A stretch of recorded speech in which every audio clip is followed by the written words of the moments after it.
Hello and welcome to the Computer Game Show. My name is David Turner and I'm here with my pals Matt, Hello. Sean, Hello. and James. Yo. You all right? You all seem a little bit disappointed by James is the in a intro. good mood. Yeah, I'm in a pretty Yeah, good that- mood. No, you He's know not his in a fucking good surnames, don't you? I was a I bit do, perturbed. but I was referencing when the Halo man said Dave and his Yes. pals Matt, Sean, and Oh, James. yeah, yeah. That's what I Still was going dining for out on there. that, isn't he, Sean? It was good.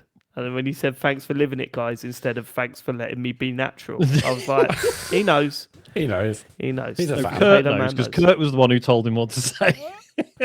We're back to that, are we? It doesn't count because it was cameo. No, I'm just It fucking saying. did count. Just saying. We know that you're Kurt's favourite. We don't know about Steve Downs' voice of Master Well, Chief. I hope Kurt knows that he's my favourite. He's mine as well. That's the saddest part.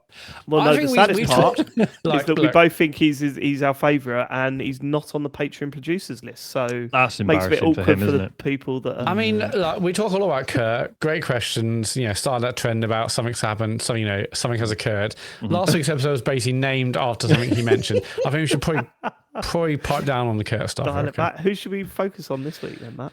I'll let you know during the show. All right. Okay. Our What to play Patreon for? producers this month are Aaron Patrick, the QuickBooks chap, Simon Nelson, Moomin Biscuit, Trans Rights to Human Rights, Dave Ernsberger, Colin Brown, Gasman, Rocketman76, Smooth Monkey, John Tempelli, Jackie Sniper, Sam Higton, Thomas, Stan, Philip with an F, Cutty, Steve Lee, Jack Oven, Grey Dragon Claw, Colin the Carwenker Smith, Lee Keybottom, My Dog Skip, Dean, Evil Mammal, Boza Karma, Conky Donkers, Full Nels Conga, Laser Quest, Steve Littler, and Big Papa Fenge. They're the Full Nels crew, and they have chosen to support us at the higher tier over at patreon.com/TCGS. Thank you so much for the support. We really do appreciate it. It's look, you keep us going. And the Full Nels crew are the best ones, in my opinion. Forget what I said about Kurt. Fact. Some They're people the say best you can't ones. measure things by monetary value alone. You fucking but, can, sure. God, those but in people. this You case, fucking can, boy. One final thing to plug before we move on. Well, actually, no, we should talk about our Patreon bonus show went out last week, along with our stream. The Patreon bonus show, we were talking about all sorts of stuff, weren't we? It's There's that lots of Christmas roundup. Christmas. It was our Christmas roundup. What we all got for Christmas, things that we'd seen over Christmas and games. You can hear how I arranged a Traitors Day for my family, and Which was incredible. how they didn't talk to each other by the end of it. Thank you, Matt. And then we also had our Mario Kart stream last night, didn't we? Which, if nothing else, reminded us how bad it is to play online video games on the Nintendo Switch console. It's I mean, that chat thing is wild. It is Really bad. wild how bad that is. Yeah. It's you like playing, okay, so you've set your chat room up like this, have you? Okay, and that's how you like using the chat function on this, is it? Right, good. Well, if you do it again, we'll just start it all over from the defaults, mate, and just forget everything you've inputted. I like the Absolute fact that, nightmare. by default, it takes up like a third of the screen. No, And it's like, oh, by don't default, worry, no. don't worry. If you don't want it to take up so much room on the screen, all you have to do is press the button so it takes up more of the screen, then go across to the settings button so it takes up all of the screen, and then change the settings so it doesn't take up any of the. Fucking unbelievable. only And works then if you're in a when it lobby. doesn't take, Yeah. but only do that when you are in a lobby with your friends. Otherwise, we'll just disable your camera. I would love to know the numbers of people actually using that on a regular basis. 4, and that was up Yeah, yesterday. I bet it's Yeah. hardly anybody. Like, Yeah, I think someone at Nintendo last night was like, alarms were going off. Like, fucking hell, we've got to turn the computer on that doesn't turn start. the server on. Also, Turn like- the server on. Asher tried to use it with his friends, but because of all the parental control stuff, which is really quite Oh, complicated yeah, for this, yeah. he was just like, I'll just call you on WhatsApp. Like, what is, I mean, what is the point? look, I'll be honest with you, Nintendo. If you're listening, my kids are older than I am. You'll notice that if you look into their logs, I have set them at a very high level to stop all of that shit. I have got one thing to. Sorry. If you want to see the catch up of that video, or if you want to listen to the bonus show, you can also go to patreon.com/TCGS. Help support the show, listen to bonus content. We'll see you over there. One final thing to plug before we move on, not too far away now, the Rondo Theatre in Bath on February the 7th of this year, literally less than 2 weeks away. Ian Lee's Imposter Syndrome. I will be there. I present the second half. It's a Q&A. You can ask questions. It's all getting very scary again because it was a while since we did the last one, and this one's fast approaching. Matt, I still need your help. I should have done this off pod. Oh, but yes, I that very stuff, much yeah. need your help, please. Yeah, it won't Thank take you. long. If you can't make that Writing one, jokes, everyone, by the way. just need a QR code done Nah, for me. writing the gags, making it a bit, April bit snappier, April you know. 19th. We're trying to sell tickets, Matt. April for Rondo Theatre in Bath. There's barely any tickets left, so please do come. Let's make it a sellout. April the 19th, the 53-2 Club in Manchester. That's where we're all going to be, isn't it? I think. Yeah, I think so. Yeah, I'm going. Yeah. Except for James Farley. We will be at that one. So if you would like to come and join us there, it's April the 19th, 53-2 in Manchester. Come and say hello to us. We will be. I'm performing. Sean will be filming. And Skulking Matt, around. with the Better be camera. bloody laughing. That's what Matt will be doing, eh? Well, make it funny and I'll laugh. Well, Make it funny and I'll I'm a laugh. friend. Make I it will funny and I'll expect laugh a is what I'm saying. standing ovation. Higher standards or anything. Expect it. Right, that's it for the plugin. Shall we get to the feedback? Yes. Listeners, what have they got to One of say my about favourite it? listeners, Poo in a Tin. Oh, yeah. Poo in a Tin has got back in touch. Just thought you shouldn't say you get loads of emails from celebrities saying that they like the show, but not to read them out, because you might get people pretending to be celebrities and will be funny at first, but will end up just to be annoying spam. Thank you. Thanks to Timmy Mallet, Cal Vorderman, Paris Hilton, Barry Scott. Do I have to read all these out? I mean, there's a lot of names here. I've included them all. Yeah, we got messages from people claiming to be all of these celebrities. Yeah. So okay. So Wow, Timmy Mallet, this is also Cal Vorderman, Paris What do you Hilton, mean Barry claiming Scott. to be? Hold on. Whoa. What do you mean? Are these Well, not? we can't verify it, but I mean, I'm pretty sure they're all legit. Well, then don't assume the worst. Then start to be a little bit positive. Hello, we had messages from Bob Marley, Dolly Parton, Alan Sugar, and Mr. Blobby. So fairly sure these are real. Fairly sure these are real. And also, real we emails. can- Mr. Blobby one did make me laugh because it just said blobby over and over in the thing. I'll be honest, that did make me laugh. I should say what is extra funny is that we had a load of these before, like days before Poo in a Tin wrote in. So it's not like I think probably he wrote in and then did some himself, but someone else probably did it days before as well. So great minds. How do we even know this is the real Poo in a Tin? That's true. Maybe someone Probably isn't, is it? I'll write in Nah. pretend to be Poo in a Tin, the celebrity, as a joke. Classic. Okay, next one, Zoe, the connoisseur of visual novels. Hello, just wanted to drop by with a little game recommendation. Recently, I was made of Zato, I Love the World and Everything in It. I was Made getting aware of. Yeah, She skipped wasn't a made of Zato. Oh, fucking hell, what a twat. I'll start again. Recently, I was made Cole, aware. keep that in. Cole, keep that bit in. I'm not letting you get away with that. Recently, I was made aware of Zato, I Love the World and Everything in It. After getting through it in a week, I thought it would be an easy recommendation for James and Matt, especially, but David and Sean may enjoy it too. It is by the strictest definition a visual novel, as in it is all story. There were no dialogue choices or gameplay, but wow, what a story. It's genuinely a masterpiece and a stunning example of the genre. Set in Soviet Russia, it tells the tale of a schoolgirl who mysteriously vanishes one day, and you play as her friend trying to find out what happened. I won't say too much else as it will spoil it, but the story takes so many twists and turns, well written throughout, and has so much heart and emotion to it. Best of all, it's free on both Steam and itch.io. It takes about 6 hours from start to finish. If any of you do end up trying it, I would love to know your thoughts on the game. Thanks to the pod every week. Keep it being awesome, from Zoe. That sounds brilliant. Yeah, I will definitely play that actually, especially if it's free. That's good. Zoe. Yeah. Yeah. Thank you, Zoe. Not Ashley. What was that game I played a Not couple of years Ashley. ago with like, I'm not sure if you might play it, James. It was like set in Japan with like ancient ghosts and stuff. That was like a visual novel. I had that as one of my There was. games of the year. That was It wasn't Devotion. It was the other one. The Paranormal Site. No. Paranormal Side, yes. Was That it? was so Ah, good. Yeah, I that's love the it, yeah, fact that Matt yeah. went yes. And James went no. Yeah, that's one, yeah. And then Um, realised that- yes, it was right. Yeah. That was excellent, and this kind of sounds similar. So yeah, I'll be all over this. 6 hours as well, perfect length. Beautiful. Harrison Hunt, thought I'd throw my hat into the ring, read the AI voiceover chat. I'm a chronic migraine sufferer, and while I used to be able to read text in games, as my condition got worse, this became impossible. I can't read more than a paragraph on my screen without getting a migraine. So when I played through Final Fantasy 14, sorry, Sean, your fingers on the way. I downloaded a text-speech mod that would read the text on the screen so I could enjoy the story. It sounded terrible, which did somewhat ruin the immersion, but I'm one of the many people who really wants to see AI voice gen stuff added into more games. Not to fuck over voice actors, but to allow me to play a great deal of games that I wouldn't otherwise. I don't want to see it used in place of hiring voice actors, but as a supplemental thing for text-heavy games that don't have voice acting and never will. AI is mostly a thing I hate, but in places it can really help certain people with strange issues like mine. From Harrison Hunt. Shout out to the chronic migraine squad. Represent.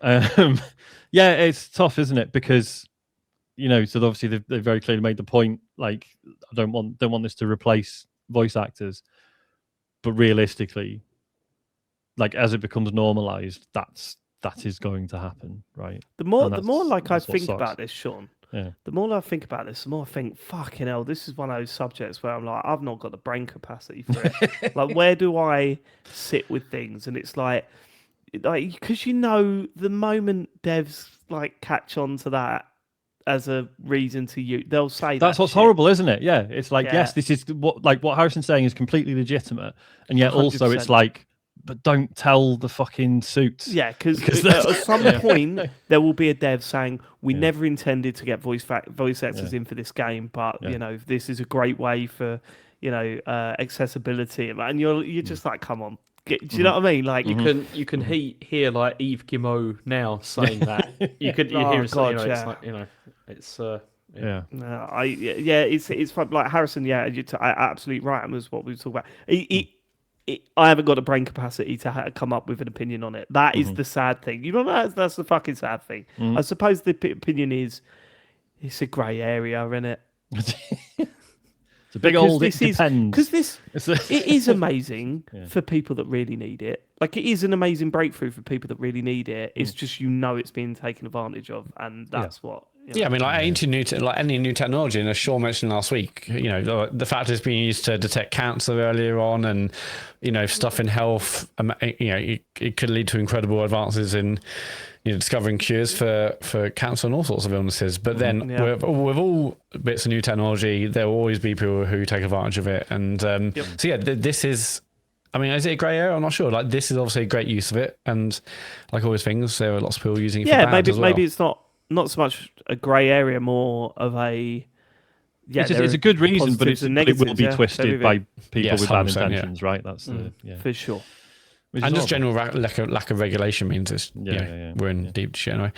Adam C. Last week, after talking about Sega World, Sean started talking about the Millennium Dome, now the O2. And then David incorrectly started taking shots at the Millennium Wheel, now the London Eye, while calling it the Millennium Dome. Sean didn't correct David, so I figured the mistake sits to them both. A dome is quite different to a wheel. Thanks. See, I don't remember this at all. I remember because it didn't happen. What I think's happened is that Adam sees.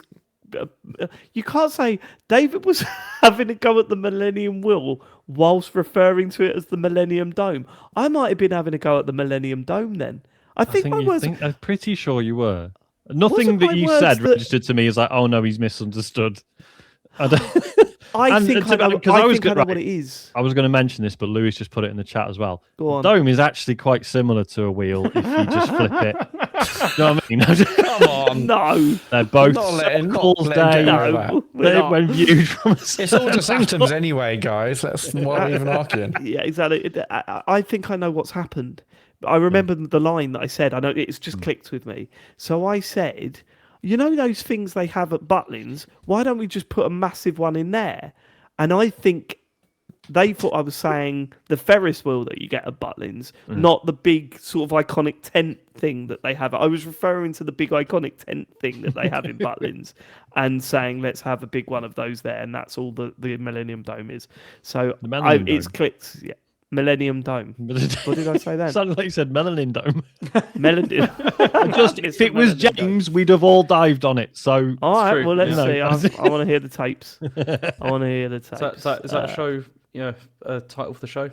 Is that a Melon show? Dome. Maybe. Is that a show? What are you talking about? We don't just jump on everything James says. Is that a show? I've just written down, is that a show? So there you go. Yes, please. Next. Mr. Smithers, good day, gentlemen. Following last week's show, I can confirm I'm much happier about the prospect of turning 30. Thank you for all your kind words and support. Oh, yes, this is Mr. Smithers who wrote in last week. I am, however, now terrified of turning 40. David's nighttime staring and James saying what may be the bleakest confession I've ever heard in a podcast has put the willies in me, and I'm now counting down the days until I, too, will be staring at the ceiling until 1:30 in the morning. Side note, I would recommend listeners watch the Twitch stream of last week's show, as James's face when saying things seem possible in my 30s somehow managed to convey all 5 stages of grief at the same time. Cheers, lads. I'll send a therapy bill your way. Best wishes from Mr. Smithers. You have been proper bleak this year so far, James. I can't lie. You have said some dark stuff. It's January. It's the month for it, isn't It it? is January. It's still January somehow. Yeah. I'm happy, really. Like, you know, it's fine. That sounds Tell like your a lie face, mate. when you Tell your fucking face. The pond skaters message. Do you know what they used to call me when I was a kid? They used to call me Jolly Jim. Oh my god! Oh my god! It's true. They used to call me Jolly Jim. Well, we can accommodate that, I think. Yeah, our Apple Podcasts were on Wednesday morning, that's for sure. James, I've got to ask you, right? God. How have you gone from Jolly Jim to this? I mean, that's a podcast series in its own. Fuck's sake. Fuck off! Fuck off!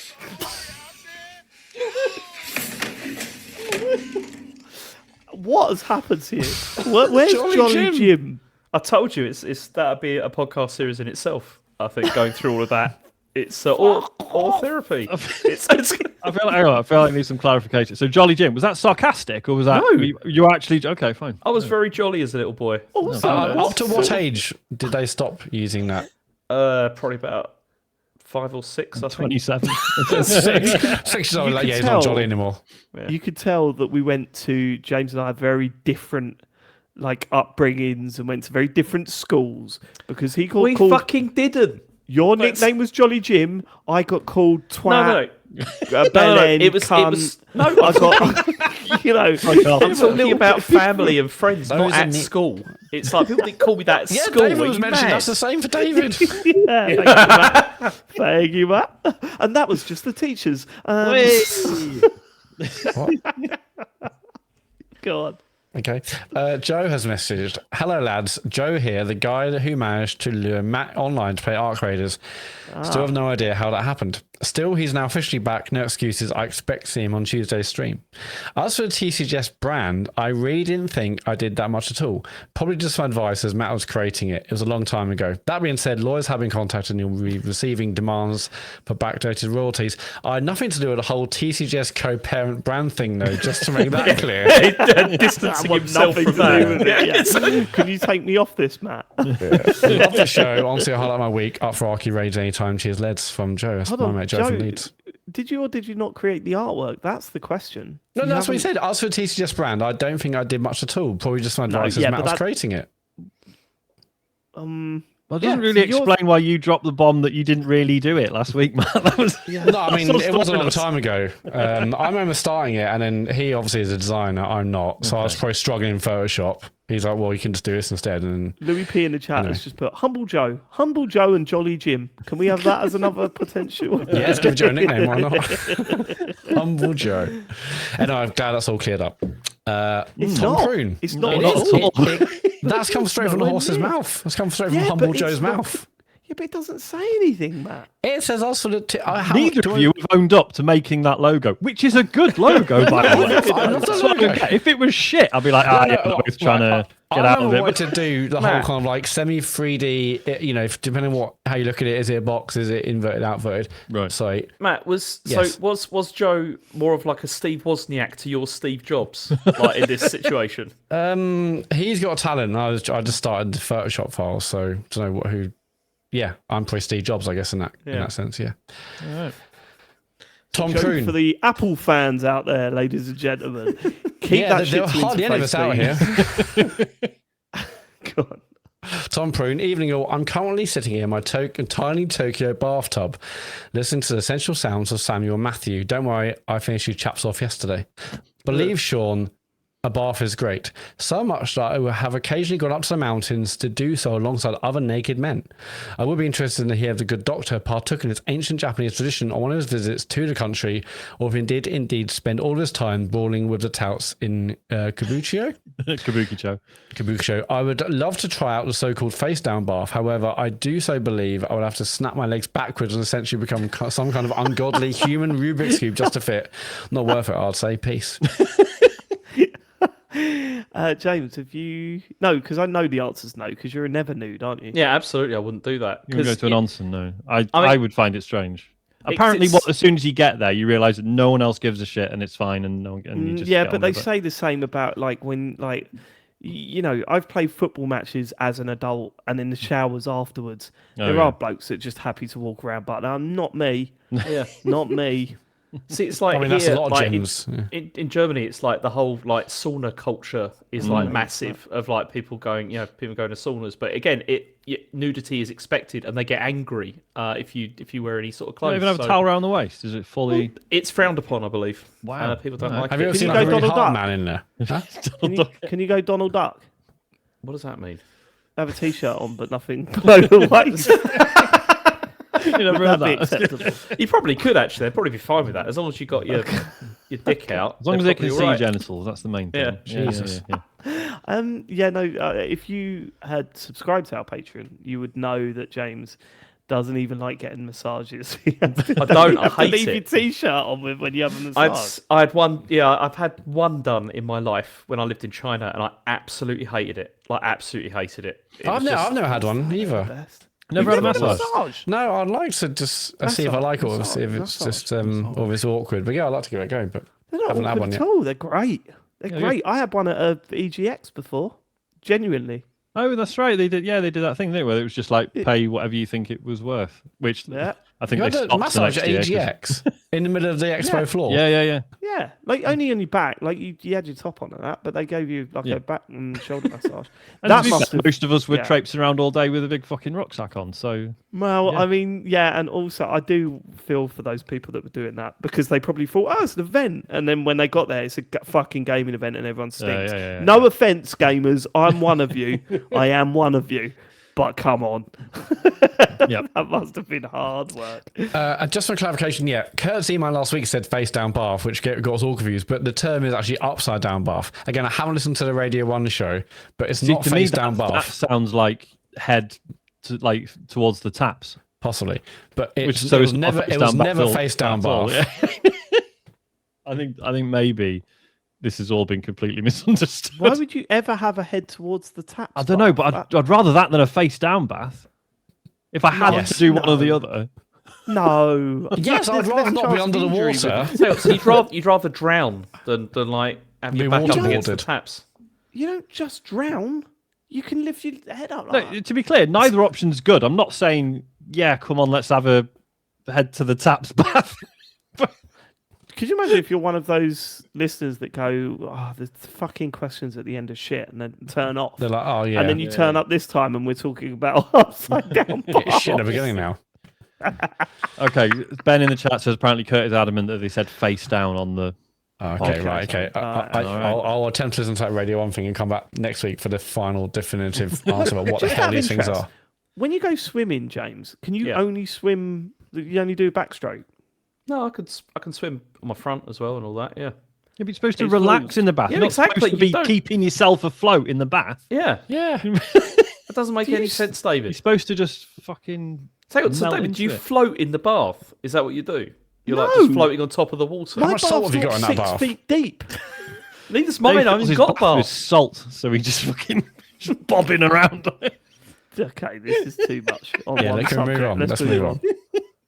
We're going to end with Vagabond Dave. When it's happened, perhaps as exhaustion due to my son being born, but I had a TCGS dream and I'm disturbed. In said dream, James was a host of a global sensation BBC programme. Yeah, this is disturbing. called Not a Bad Sandwich. Actually, I'm in. That is a pretty good title. Global honestly. sensation music program called Not a Bad Sandwich, in which he entertains celebrity guests in his kitchen while discussing the importance of leftovers and knocking up the dregs of his cupboards and various into various sandwich delights.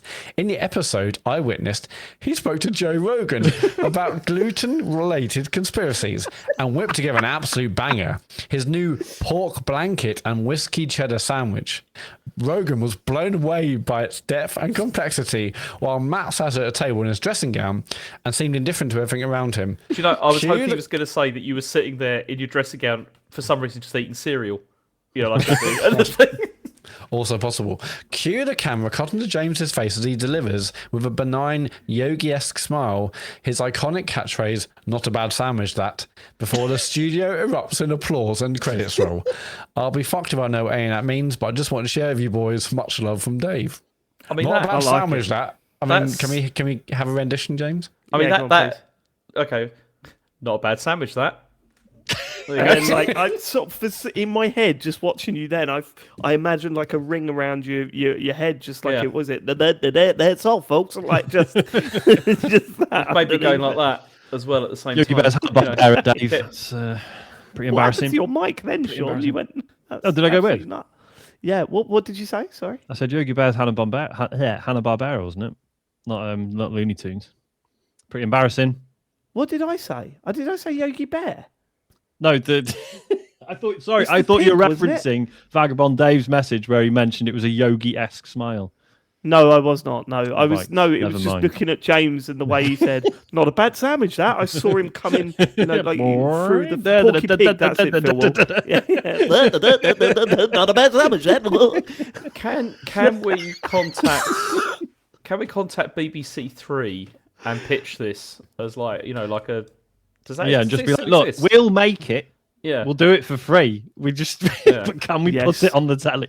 We I don't fucking can. I'm not interviewing Joe Rogan though. I don't want to No, do Well, that. that's although fine. to be fair, James, you were supposed to be an independent film and wasn't in it because Yeah. you couldn't be fucking That's bothered true. to reply James, to emails. if so not- this ain't happening, is it? If not Joe Rogan, Fuck who off. do you want on the first episode? Yeah. Now, this is huge because, like, the first episode, like, but good in with a question. bang, you want someone who's really going to get the press and the people talking and watching it. So who's Yeah, the you could first have guest? anyone. Alan Carr. There you go. Yeah. Yeah. Because everyone's doing the whole traitors thing, isn't it? Yeah, but I mean, that celebrity trailers like 6 That was a months few ago. months ago. Yeah, there's also been another Traitors series since then. So, kind of. All right. Stephen. There you go. Okay. Yeah. Stephen from the Stephen? Traitors. Seagal? Is he a big, Okay. is he a big sandwich guy? Almost certainly. I mean, who is? Have you noticed they don't give away the surnames of any of the contestants when they're on Traitors Uncloaked in the credits? They're all just first name only. Really? Yeah, like Right, it's Madonna. time to move on. Should Yeah, we get probably. onto the news segment with James Farley? Not bad sandwich, that. Faraz. Oh, Faraz. Anyway, so the news is that we had an Xbox Developer Direct last week, and we found out that Forza Horizon 6 is coming on the 15th of May to Xbox, and later in the year on PlayStation. We found out that Beast of Reincarnation is coming in the summer, and that Fable is coming in autumn. And then also, we got a look at Kiln, which is coming from Double Fine. Which what was Let's the go date through on them one that? by one, shall we? Yeah. Did they give a date for Kiln? I thought, wasn't it like later this year or something that this was coming? Yeah, Because I something thought it like was going to be one of It those says shadow spring. drop things. It But... just says spring Okay, 2026. So yes. All right, yeah. Right, let's go through this. I thought this was a very, very good showing. I'm still, I've still got my problems with Xbox, so it's important to notice that yes, these are all going to be day one on Game Pass. Mhm. I think the majority of them had No, they all PS5 at the end of them. Yeah, they're all PS5 as well, but so Fable is coming on the same day on PS5. Yeah. So is Beast of Reincarnation, and so is Kiln. It's just Forza that isn't. And It's going to be delayed. they've already said like recently that they're aiming now to just get everything out. Yeah, at it said the same today, didn't time. it? Yeah, it's going to be. The only criticism I have is that it was about an hour long, right? And there was only 4 games there. I still come away from feeling that I didn't really get what I wanted to know about each game. Like I looked at the Forza Horizon stuff and was like, this looks amazing. First, it's beautiful, utterly beautiful. Oh, God, yeah. The it settings looks look incredible. Incredible, yeah. it gave you so many Project Gotham Racing vibes when it went into the Tokyo City and all that sort of stuff. I wanted them to say sort of game modes and talk about game modes and stuff. Like, Yeah. have we still got the sort of battle royale style multiplayer mode in it? Will it still have barn finds? Stuff like that. So we were sort of up for that, and it didn't really go into that shit that much. It was sort of a general overlook about. It didn't. It was strange, wasn't it? There were long segments on each game, but they never got that specific on each one. And like some of the, and I don't mean to sound negative because I think the game looks great, but there were certain new things they showed off, like the whole oh yeah, here's like you'll have this massive bit of land that you can design and build stuff on, and then they sort of showed it, and it was like, oh, it just looks like a big industrial estate. Why have you done that? That bit was a little bit weird, wasn't it? But genuinely, I think it's a stunning. Oh god, I was watching that. And I was thinking like this could be the first ever 11 out of 10 game. I was like, it looks great. You know how good Forza Horizon is to play. Japan looks so good. Like it's got like got Tokyo, the drifting kind of sections, and I'm so immensely psyched for it. And I should say, I think this is a series where I am just like do the same thing but in a new location, and I'm probably quite happy. Like I it's not one where I'm like, oh yeah, but where are they going to go with the next one? It's like, no, just literally physically go to a new place and do the same thing again. I'm all right. I'm fine with that. Yeah, I mean, I do want to see some improvements. I think there are things they can improve about the game. I'm really happy that in terms of the story, if you want to call it that, it's more a progression system that they're using for this. You start out as a nobody this time, right? Yeah, they're going back to that. You're a nobody, and you're trying to achieve your next wristband to compete in better events. Like I much prefer that than, hey, you're the guy that's putting on the festival. You can't. What's the point? Like, you want to feel like you're that nobody making your way and sort of like everyone's suddenly talking about you. I know it's pathetic, but that's what you want. So I'm glad they're going back to that. And look, there's not too much you can say about Forza Horizon. This one looks like an exceptionally good one. Some of the environments look unreal, like unbelievable. And you usually watch these sort of trailers and you go, yeah, but is it going to look like that? And we already know it will. Yeah, that's what's wild about it. I mean, I think one thing I thought was interesting was when they showed like some of the city bits. So Forza Horizon 4 was set in the UK, and there were bits, so like there's a whole section that was like sort of a recreation of bits of Ambleside and the Lake District and stuff, but like comparing it to the real life version, it's like, oh, they've made the road like twice as wide, right? And you think, well, yeah, because it wouldn't be fun to try and drive a sports car through Ambleside. I'm thinking that. Whereas in this, to be fair, it looks like they've really tightened up some of the streets, because like Japan, like it's quite unique in having very narrow streets because they don't have any on-street parking, right? So yeah, and they've kind of stuck to that. So it's going to be interesting to see how that pans out when you're trying to speed around them. But then, I don't know. It's just going to be interesting. Hopefully it forces you to mix cars up a little bit, because that game does have a tendency of you building up to a car you really want, and then that is your car then for every single race. Yeah, you can upgrade it to a point where it's amazing in every kind of class. And and I mean, well, they did mix things up way, like sort of really like bringing in the rally stuff and saying that no, if you can't use a supercar in your rally races and stuff like that. So they did head in that direction. But like if there was a street race versus like a big open road race, you'd be using the same car because it's tarmac. So hopefully it's a little bit. It takes that into account. But whatever. Like, who am I to criticize what is a team that has put out consistently one of the best racing games? I mean, we should acknowledge. Looks great. I was saying in WhatsApp that like part of me there was some worry there because we know like a lot of the staff have gone off to form a new studio. But from what we've seen, all worries are put to one side. I reckon. And like the accessibility stuff they showed off looked really impressive. Like where you can have like the track red and like different primary colours to signify a track or your car, other cars. So they've done loads of work on there as well, which is really impressive. Cool. They then went on to Beast of Reincarnation. Now, this did nothing for me, this game. Obviously, it's part turn-based, right? Part turn-based, part live action. Me and Matt were talking about this while we were like watching it, because it's a bit, it's like that sort of Final Fantasy VII remake thing, isn't it, Matt? Yeah, where very it much seems to so. be like a mixture of the two sort of styles, because this is by Game Freak, who obviously are from Pokemon, but apparently because I read the other day where they said that this is not a massive team that are working on this game either, like in terms of from Game Freak. But I mean, I thought this looked really interesting. I mean, I thought I did too. Yeah, I could probably play this. It looks quite. It's quite strange, isn't it? Especially as you say, with them saying this is a smaller team. Given that we've had a few Pokemon games that have had technical issues, or even if they haven't had technical issues, like clearly visually things have been scaled back quite a bit, and everyone's been like, well, to be fair, they're really churning these out like basically 2 a year, and that's obviously putting strain on the team. Switch. It's on Switch, isn't it? Whereas with this, Whereas this is like, this looks really good. Yeah, this is coming to like basically, I think only like sort of like Xbox, PlayStation, and PC, I think as well. Mm-hmm. And so maybe they just maybe it's just easier rather than doing that. I should say Scientologists taking the piss out of me in the chat, and rightly so, for saying it's live action when actually it's real time. Real time is the words that I was going for there, not live action. Sorry, go on.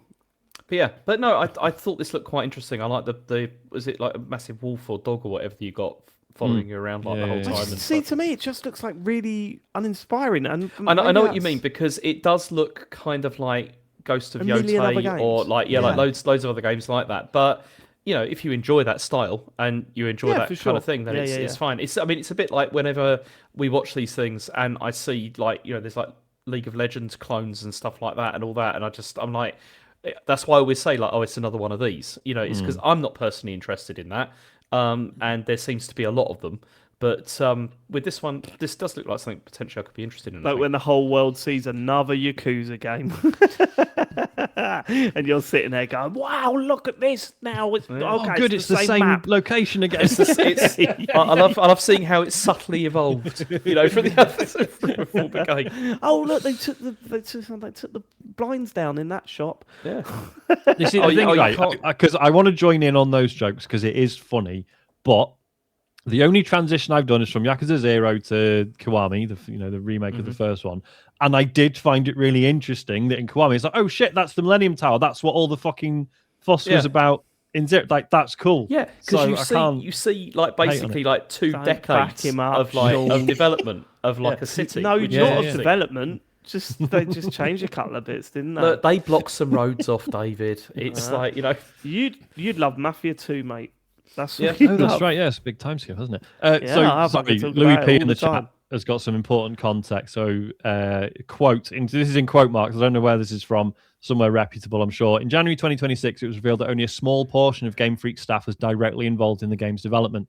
The studio primarily handled creative direction and overall project management, while much of the actual development work was outsourced to external partners. Wikipedia. That's from apparently. Thank you, Louis. That makes sense then. So that's why it looks loads better than Pokemon games. It's like, can they outsource some Pokemon games? Might be a good idea, yeah. But I would suggest that this is firmly aimed at the JRPG. As you say, it's also kind of Souls-like, or maybe I just see so many things now. I feel like they're kind of Souls-like with like the way the battles are going on. It's like action RPG kind of thing. Action RPG more than But no, I mean, combat. Just like Final Fantasy VII Remake and Rebirth. The fact that it's like it's real time, but then you go to a menu, kind of slows down to a special move. Yeah, I think it looked great, and the look, the concept. I'm into this. I didn't think it would be, but it looks good. All right. Then what was next? Was Kiln next, wasn't it? Yeah, which was. I mean, I've got to admit, one of the best intros to a showing of a game ever, where it looked like Tim Schafer was doing pottery, and then it cuts out, and he was just standing behind someone doing pottery. That really made me laugh. Although we did watch it a second time, and it's kind of ruined because he's doing stuff with his hands, and you go, well, why was he doing stuff with his hands then if he was just standing behind her? That makes no sense now. But other than that, I thought the whole intro was very, very funny. I think the game looks absolutely appalling. I cannot lie. I was not impressed by it. I mean, you know me, I'm a huge mark for anything Double Fine. I didn't really get this. Yeah, but this didn't it look like whacked? It's true, JC. I thought this looked pretty good, and the reason being is because I just think this could be a great stream, like for us potentially. It could be something which could be quite fun, to play online. But yeah.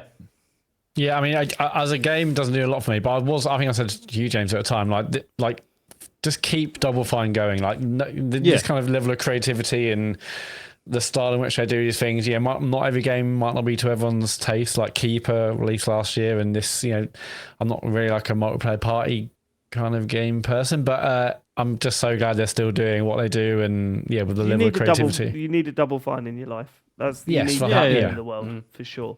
I just looked at this and I just thought, and look, I hope I'm wrong. I hope every game that comes out is a fucking 10 out of 10. Like, I just looked at this and just thought, this is so far off of what I want that I don't know, man. I think what's sad, because this is not Double Fine's fault, but like knowing like what a multiplayer game has to be now. Basically, you can't really do a multiplayer game without it being a service game, right? And I'm just like, Double Fine are not I think they're amazing, but they're not the studio to run a service game, and I don't think that's what this is. No, there's not going to be constant updates, is there? Yeah, so I think even if it's really good, it's going to have a relatively short lifespan because everyone's going to go back to the stuff with big, long-running progression systems and constant evolutions, and whereas this is just going to be what it is. And I think that and that should be enough, right? But the climate we're in now, I think, doesn't necessarily allow for something like this. So like it's that balance that worries you, isn't it? Because you want them to do what they want to do, but at the same time, you want them to do something that's going to be clearly popular, so it keeps the fucking Microsoft axe away from the door. Yeah, 100%. I hope this is better than I think it is. Yeah, not to keep referencing the chat and Louis P specifically, but it said, I think that kind of creativity would lend itself to a Peak or similar type game. Double Fine making like a friend slop style game seems perfect, honestly. Yeah, I could see that. But again, even things like Peak and Repo and those kind of things, they are also live service games, just in smaller scale. But that'd be great use of their time. But it says on my agenda, this is actually announced back in 2017. So it was it was one of their Amnesia Fortnite prototypes from ages ago. Yeah, it is quite funny how Tim Schafer starts off by going, "Now let me tell you about a little thing we do and I'm like, Amnesia Fortnite, we all know." And then I thought, no, we don't all know. No, we don't. Only the people that sat through 700 hours of YouTube documentary know. Normal people know what's going on with the Beckhams at the moment. Now we're talking. I knew Matt would be all over that. How can you not be? Great drama. Your Joe keeps going to me, but have you heard what's happened now? And I'm like, I've never cared about anything less, I don't think. And I'm like, maybe, I don't know why. Like, maybe I should be into it. But anyway, look, let's see when Kiln comes out in a few months. Now they ended with Fable. This is going to be an interesting chat, ladies and gentlemen, because there was a little bit of back and forth in our WhatsApp group soon after this had launched. And you managed to throw me a little bit, James. I'll be honest with you. Yeah, because I watched it and I thought Fable looks fucking great. And I'm like, I'm into this. I love this. I'm like, this is what I want from a Fable game. And then I went in the WhatsApp chat and you were so negative about it that I was like... That is... See, this is the thing, right, that annoys me when we do this. If I don't, just say, I think this is amazing, then you're so negative about this game. It is, it's true. I said I'm looking forward to this and I think it looks interesting, but I'm not completely sold, is what I said. Right, that's not being crazily negative. Right, okay. Right.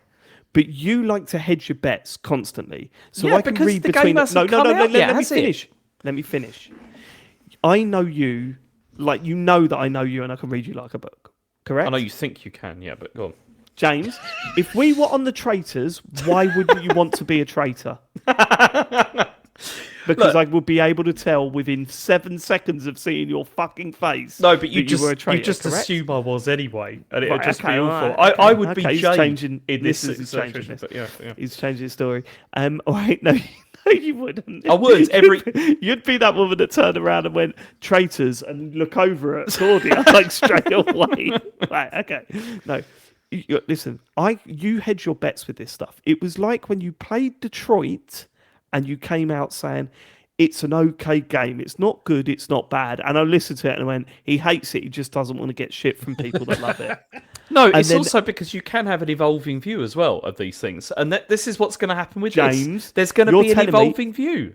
James, you're telling me that you come away from Detroit saying it was an okay game and then went on to hate it later. Yeah. That's bullshit. That's bullshit.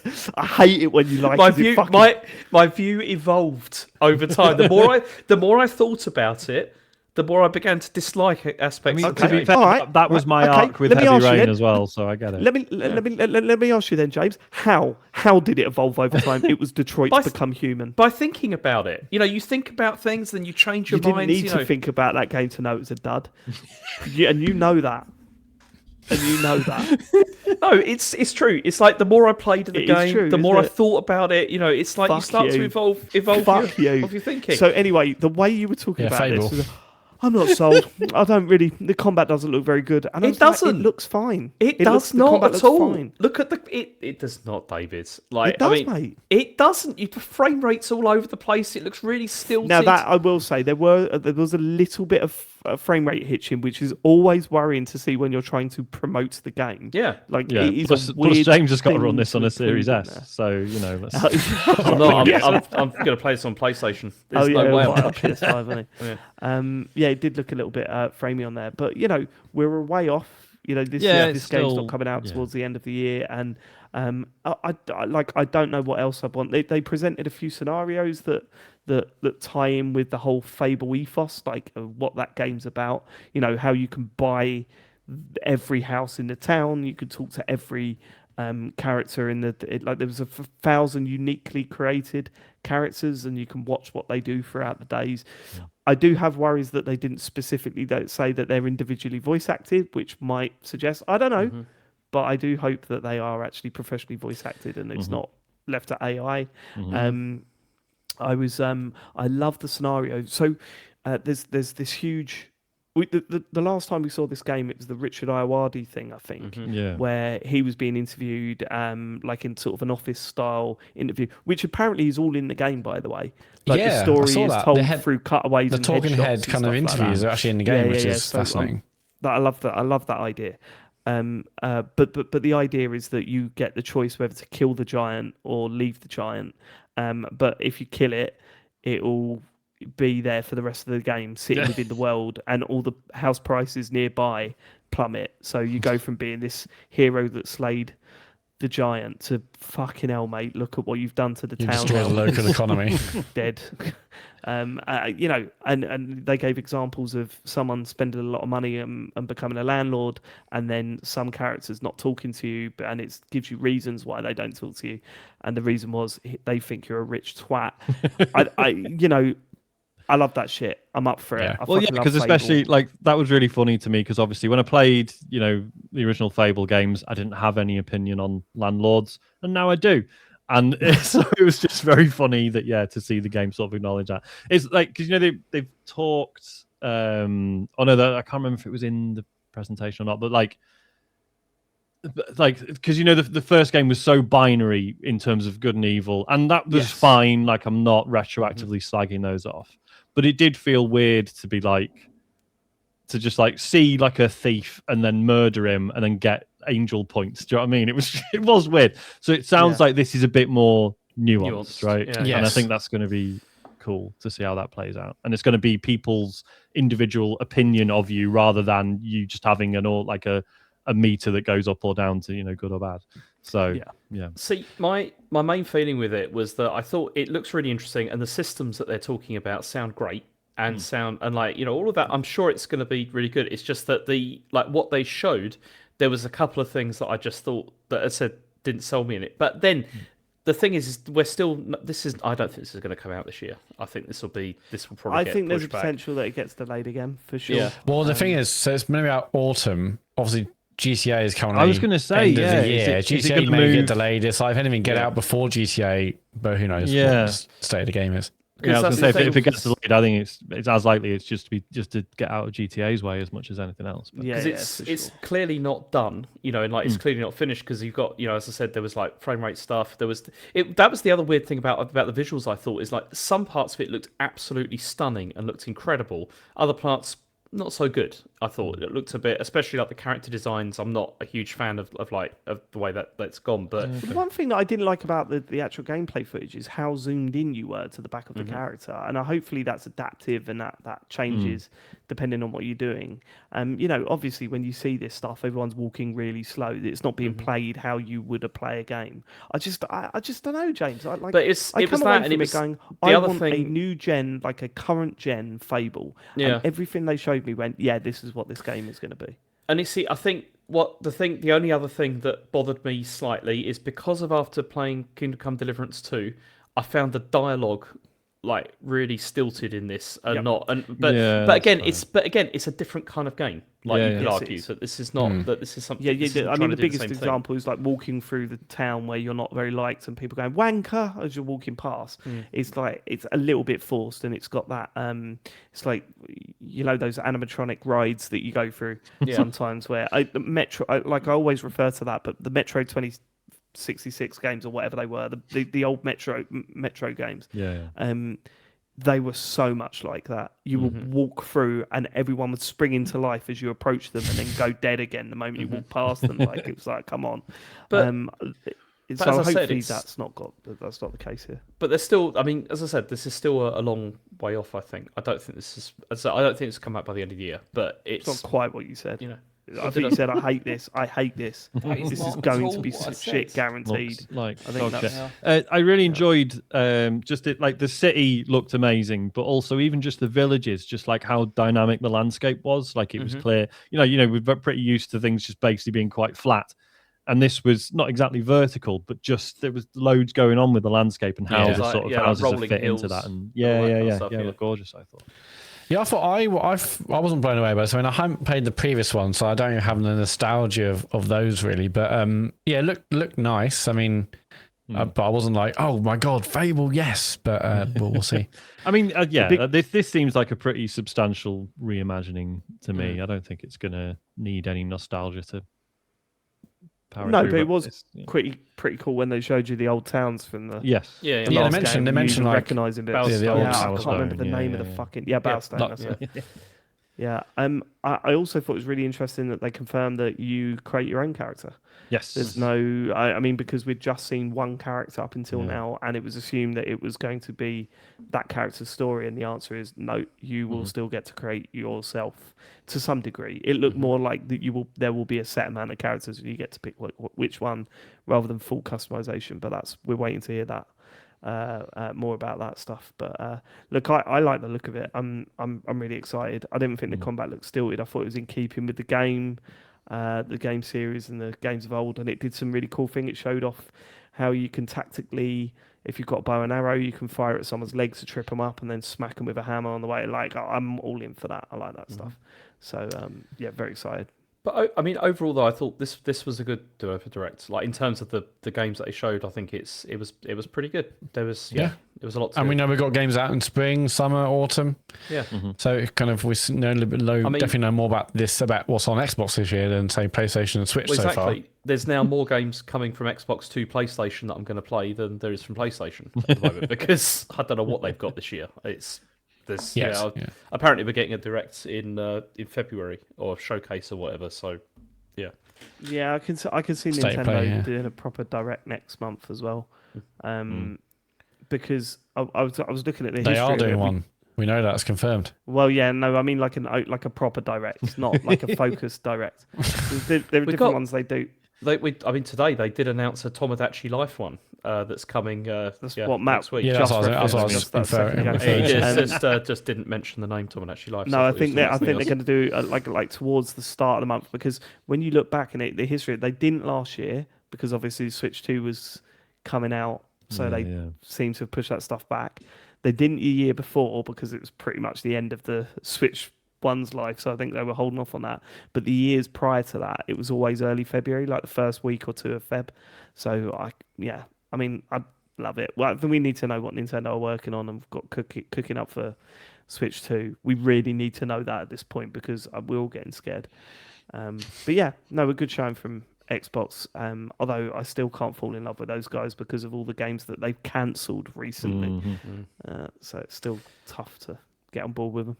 So, speaking of which, next news story is about Ubisoft because they've been up to quite a lot over the last couple of days and last week. So they've confirmed the cancellation of 6 in-development games that they said do not meet the new enhanced quality and more selective portfolio prioritization criteria. And 4 of these titles have never been announced. 3 were new IPs and 1 was a mobile game. The only one that we know for certain that they've cancelled is Prince of Persia: The Sands of Time remake, which, I mean, that was unveiled in 2020. And it was supposed to come out between January 1st this year and the 31st of March this year, but they've now just cancelled it, which is kind of wild, seeing as it's like it must have been ready to go, like by this point. And they've decided to just bin it, which is, I mean, I can't imagine why they would have made that decision. It doesn't make any sense unless it was truly like broken or like, you know, no good. But then they've decided now that they've got a new plan for how they're going forward, and they're restructuring everything.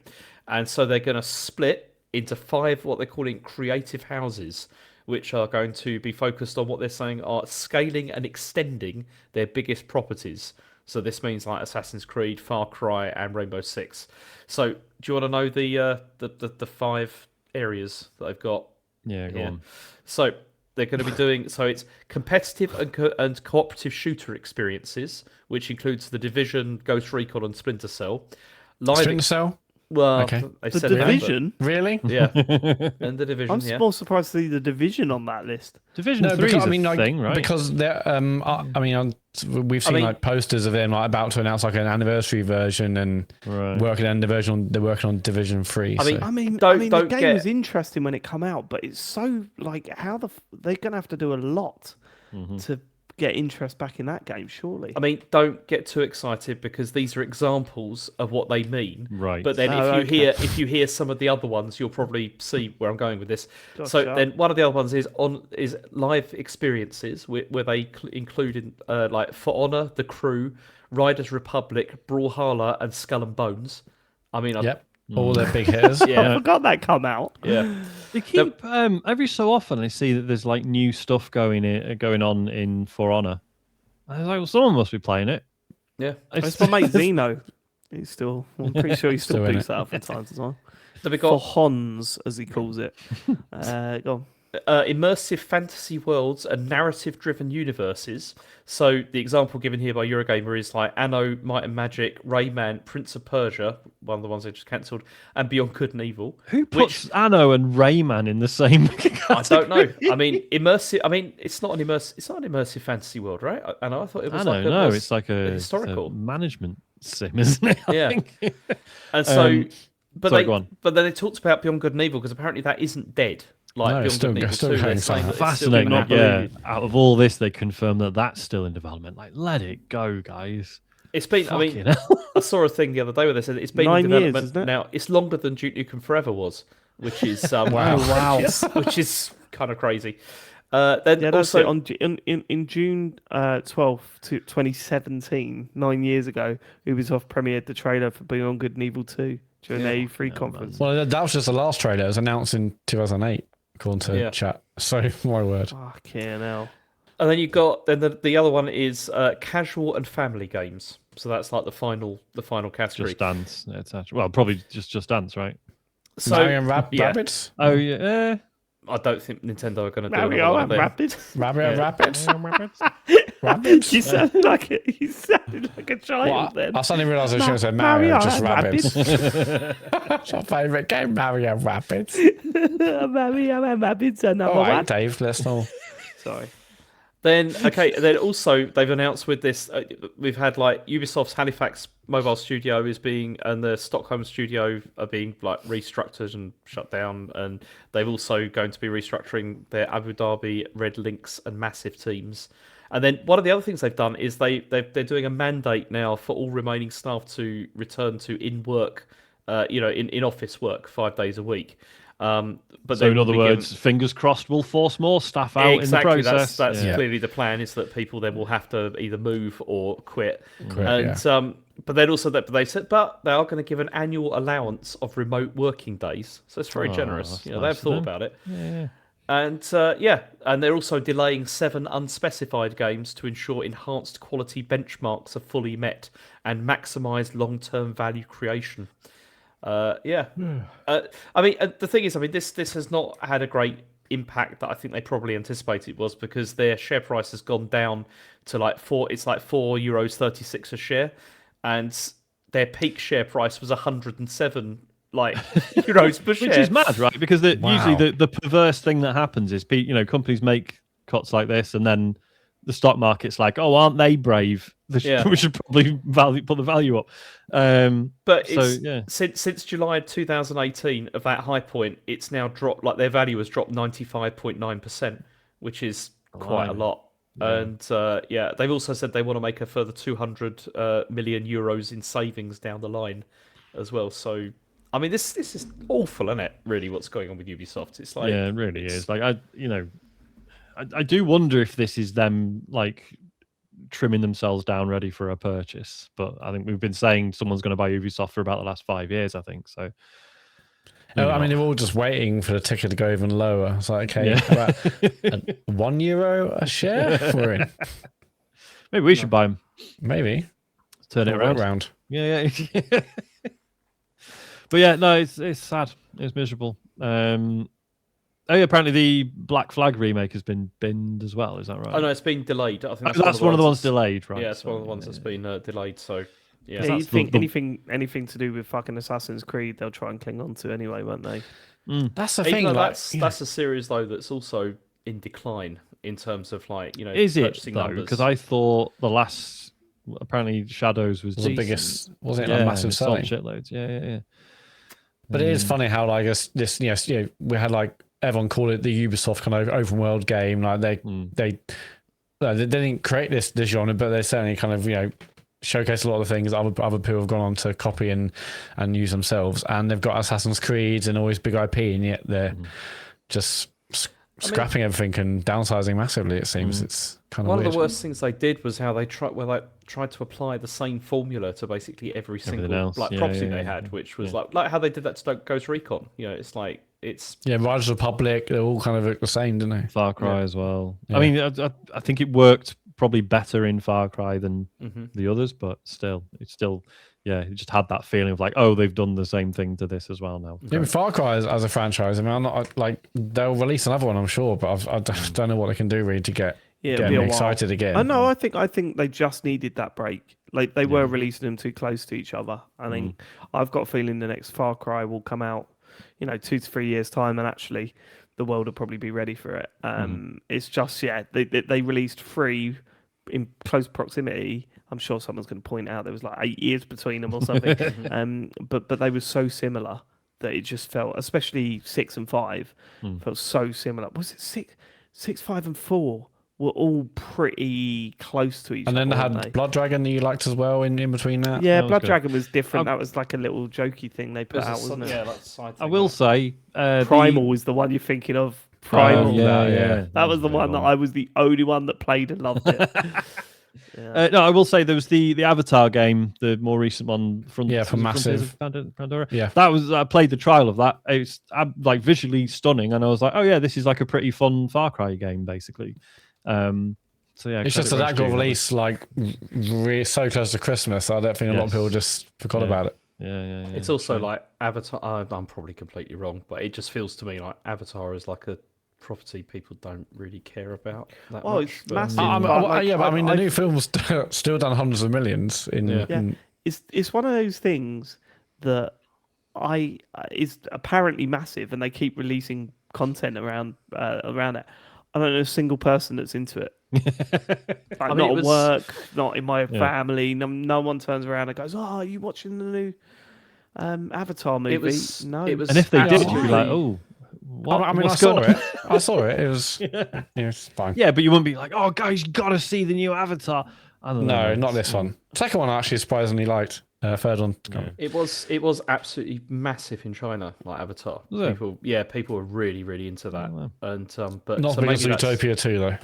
Yeah, not as big as that. Yeah, that was that's a big one. Have you seen okay. that? No, I haven't actually. Not yet. I thought it was very okay. It's the biggest but nowhere animated near as movie good of as all the time, first, isn't it? And it turns out I'm not even close to the opinion of the regular folk who say it's absolutely incredible.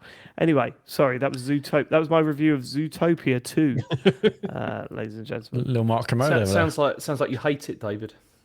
But yeah, it's, He's got your back, I'm Dave. not you. Oh, I'm not you, zing. James. I'm not you. I don't hide behind my but behind like logic and developing ideas. I know it's yeah. Are you really? That's how you think you come across with logic and course not. developing Get him. ideas? Of course not. I'm just saying Absolutely it's like not. yeah, you have to James think about Farley. things over time and percolate your ideas and have different ideas. Don't you know. percolate shit. You make snap decisions and stick to No, I them don't. blindly. I say something and then you say that I've made a snap decision about something. You Because can't it. just keep saying that because there's not. Okay. Anyway, let's go. All right, next story is that the PlayStation 6 may be delayed longer than expected because the PS5 life cycle is probably going to be extended. And apparently the PS5 Pro sales are in line with the PS4 Pro as well. So this is... Right, can I just say... I know in the You've headline really it says... disappointed me. You've really disappointed me. I know exactly Right, what you're let me going just... to No, say. you sort of, but let me explain. So you copied and pasted the article and the headline into the document, and the headline reads: PS6 may be delayed longer than expected as PS5 life cycle gets extended. PS5 Pro sales in line with PS5 Pro. I messaged Sean and Matt today and said, "Don't say anything about this. I want to see if he reads it out like that." But fair play to you, James. did, You yeah. caught Caught it. that. Caught it You on the caught fly. it. Fleet-footed broadcasting, that was. It's completely fine. What a pro. This is called, according to an analysis from Sandstone Insight Japan, and it's been authored by MST financial analyst David Gibson. So this is apparently because of global RAM shortages, which have been linked to these PS6 No delays. way. Yep, and although according to Bohr's law is dead. We talked about this before, like the YouTube channel. He's saying that there's no actual decision has been made yet on this, that it is going to definitely be delayed, because he's arguing that they've already got contracts with AMD and like TSMC to manufacture PS6 hardware around like mid 2027. So we don't know if the plans for that are going to change. Imagine that. Please don't, Sony. Yeah. Please don't. We don't want it yet. We don't want it yet. You've not done enough with the PS5. You've just not. You've not done enough with the PS5 yet. Like, I don't want to have to keep buying the next fucking thing. Especially considering it, like, if it's starting to feel like the PS5 is kind of like beginning to sort of come into its own in the sense of like sales, like as in like lots of like the sales have gone up. It's doing better than it was, and it feels like it's starting to hit that sort of like midlife now of like like rhythm. I think, which is not. Do you so think bad. there's a worry that like, because the Xbox has not done great this generation, do you think Sony are worried that Microsoft are going to be happy to fire the starting pistol on the next gen because they're I struggling? think Microsoft definitely want to do that. Yeah, they I probably don't think Sony gives a shit about them at this point. No, it's I time think to they'll get what just they're go, doing. yeah. Oh, you're gonna release the new Xbox? Are you? Good luck. We're still getting your games, yeah, and it's yeah. like Still getting your games. fine. You still don't have Nathan Drake, so forget it. But Yeah. also, apparently, 13% of PS5 purchases in the US during 2025 were the Pro model as well. So they're saying that this is like... Sorry, what? Say that again. 13% of PS5 purchases in the US in 2025 were of the Pro model. That is higher than I would have thought. Yeah, and so that's why they're saying it's tracking with the PS4 Pro in terms of the numbers. Right, so that's the okay. Yeah. People There you haven't go. learned their lesson. Yeah. Jesus. Next story is £624 for PS4 Pro on PS5 Pro on Amazon. That is Tempting? not tempting at all, is it? That's cheaper than I Holy thought. I shit. thought it was over 700 quid. No, No, you be able to get them under, RP under 600 quid. I've seen them here and there. really? For. Yeah. But just on this before we go, like the person who mentioned this, like, it stressed that the APU, like the actual chips and RAM selection, are separate decisions. So if RAM's still in a hole in late 26, Which 27, it's gonna like it's still going to affect potentially cost, potentially production. Who knows? I mean, that's a separate thing. They might have other chips and other things ready, but because they know they can't release something which is going to be like upwards of like £1,000 pounds. Like it's just no one's going to buy that. So They'll I have mean, to... we said that about the PS5 Pro though, costing as much as it does, and that's doing all right. So I know, but that's but the Pro is like not like the mass market model, is it? Yeah, It's like true. But Yeah, at true. 16% of the base PS6 market, would it's be, doing yeah. fucking well. Yeah. It's wild. So, next story is that we got another trailer for the Super Mario Galaxy film, and the release date has been brought forward to the 3rd of April. So that's good. Although the trailer, did you guys see the trailer? Yeah, I did. Haven't seen the new one. I still haven't watched it because I was going to watch it when Isaac got home today, but instead, what Isaac did was went to the toilet and played Fortnite with Charlie. So I've not got to watch it with him yet. They're new best Nice. friends now. That's They've great. Just been chatting. They were chatting upstairs. I was just hearing Charlie just absolutely belly laughing. I just that's hope awesome. it wasn't anything, I just don't hope he wasn't being rude. That's what you hope the most, isn't it? I just hope he's not being a dickhead. Well, when they first played Fortnite, all Isaac was saying, he's like, Charlie's being so nice. He's not just like grabbing everything and he's like reviving me and stuff. So, Good, excellent, love that. Good parenting. Yeah. I like the look of this. I think we can go into this with lower expectations than we had with the first film. 100%, yeah. Know that it is not aimed at 40-year-old men. So like I'm quite looking forward to seeing what they do with this. What I found interesting though is that it is a Mario Galaxy film that seems more like Odyssey than Galaxy. You're completely right, because I watched it and I was like, this is entirely Odyssey. Like with the massive dinosaur, like the pyramid stuff. Yeah, the dinosaur, the pyramid stuff. Yeah. There was no sign of anything to do with Galaxy at all. No, but in the first trailer had tons of Galaxy stuff in it. So, and then it even had like Super Mario World music when turns up. Yoshi turns up. Look, I'm pumped. I'll go and see that with the boys, and as long as it isn't horrendously shit, I will come out. I'll definitely go see it with Elodie. And yeah, you're right. The pressure's on. Not that there's pressure on any of us, but like I'm not like, what's it going to be like? And now I know I have a good idea about what it's going to be like, and yeah, probably enjoy it more as a result, I guess. Yep. Okay. The last story is about Nintendo's talking flower. So this is now my next purchase. we talked about this like when it was first announced, but it's now up for pre-order on the Nintendo Store for $24.99. Do you want? Here's the quote. This is what it says. It says, "Set this little character up in your home, and you'll get words of encouragement and silly quips." Matt, did you do these? Wait, hang on. Silly quips spontaneously throughout your day. And whenever you press the talk button, set the spoken language, sleep schedule, and more. So, I mean, what's quite funny about this is the list of things that it doesn't do, or rather things that it's not, which is quite funny. Right. Okay. Sorry. Just explain what James didn't quite explain. That.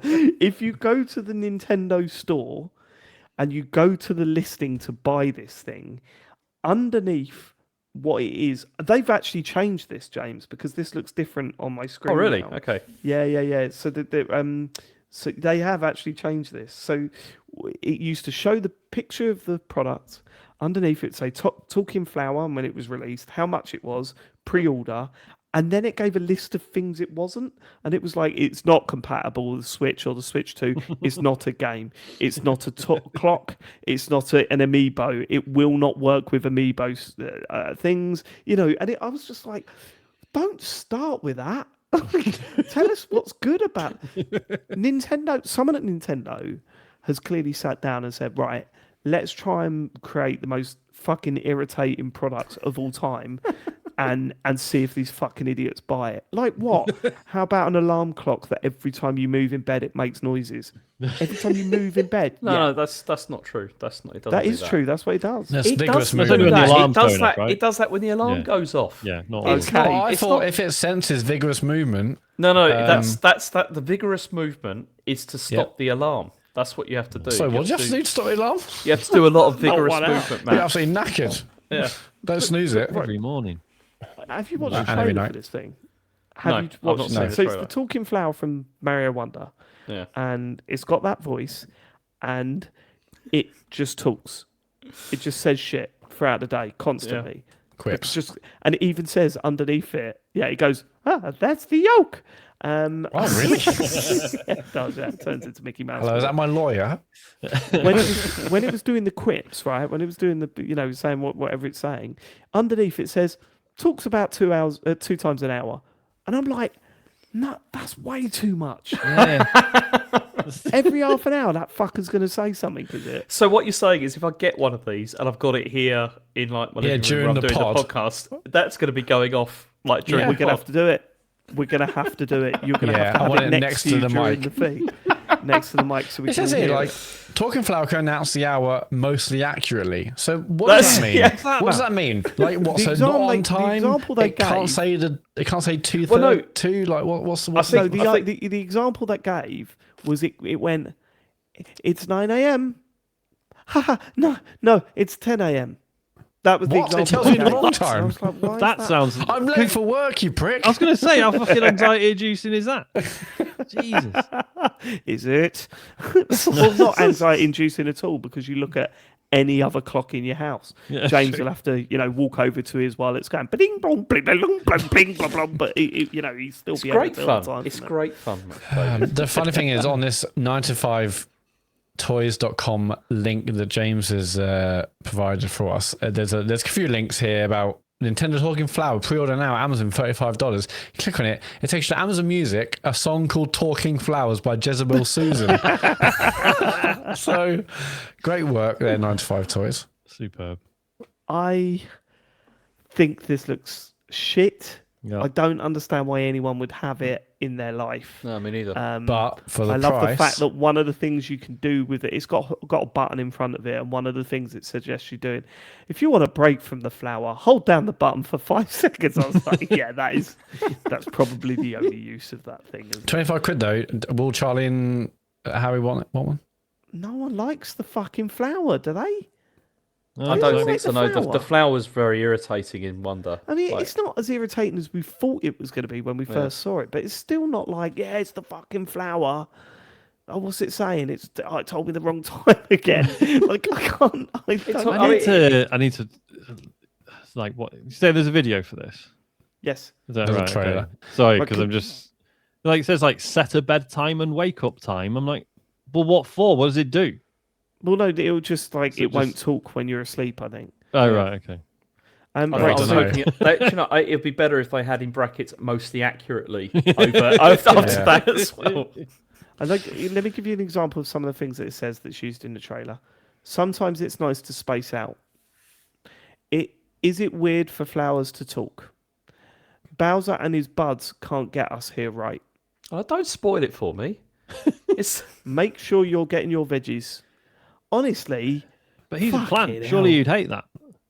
I would sort of understand it if it was like okay, all right, we don't like AI, but if it was an AI thing that you could go, hey flower, what are you doing today? Well, this "Ah, I'm is just this is hanging why out in I'm my torn, thinking." because like I don't want another smart speaker in my house, but This is a also smart speaker. that would enable. Yeah, that's what I mean. Like, so I sort of get it, but also don't fucking do anything, man. I don't- No.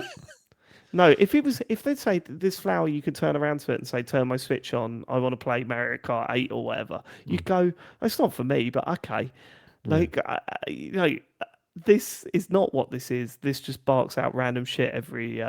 Like, let me use it as a 30 fucking minutes. Pomodoro timer or something. You know, he just like gives you half an hour and then tells you can have a break.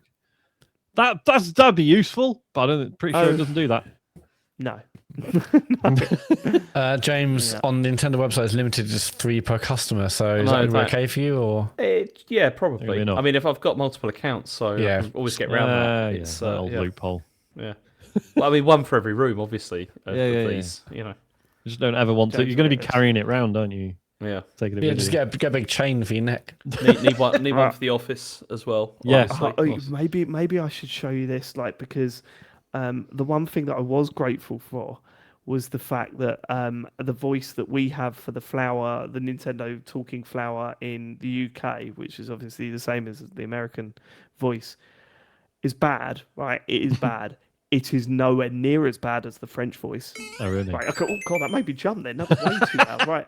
Hold on. Right. So this is the example of the different languages that it speaks. Listen to the French voice. From 11 languages for him to speak. Hey, you're doing great. On fait quoi demain?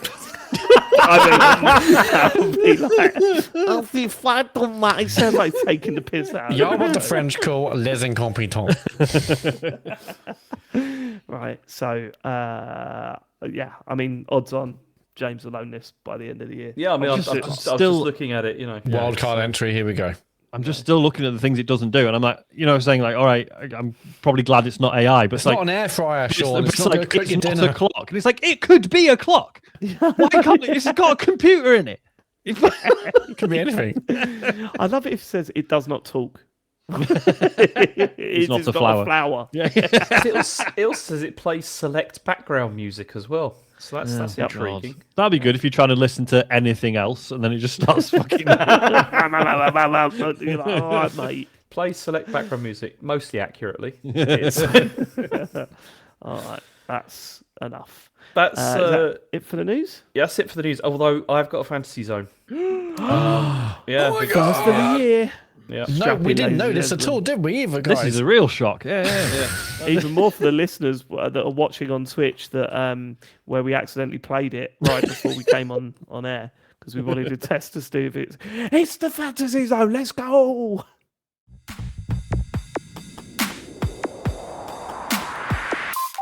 Guys, fantasy zone.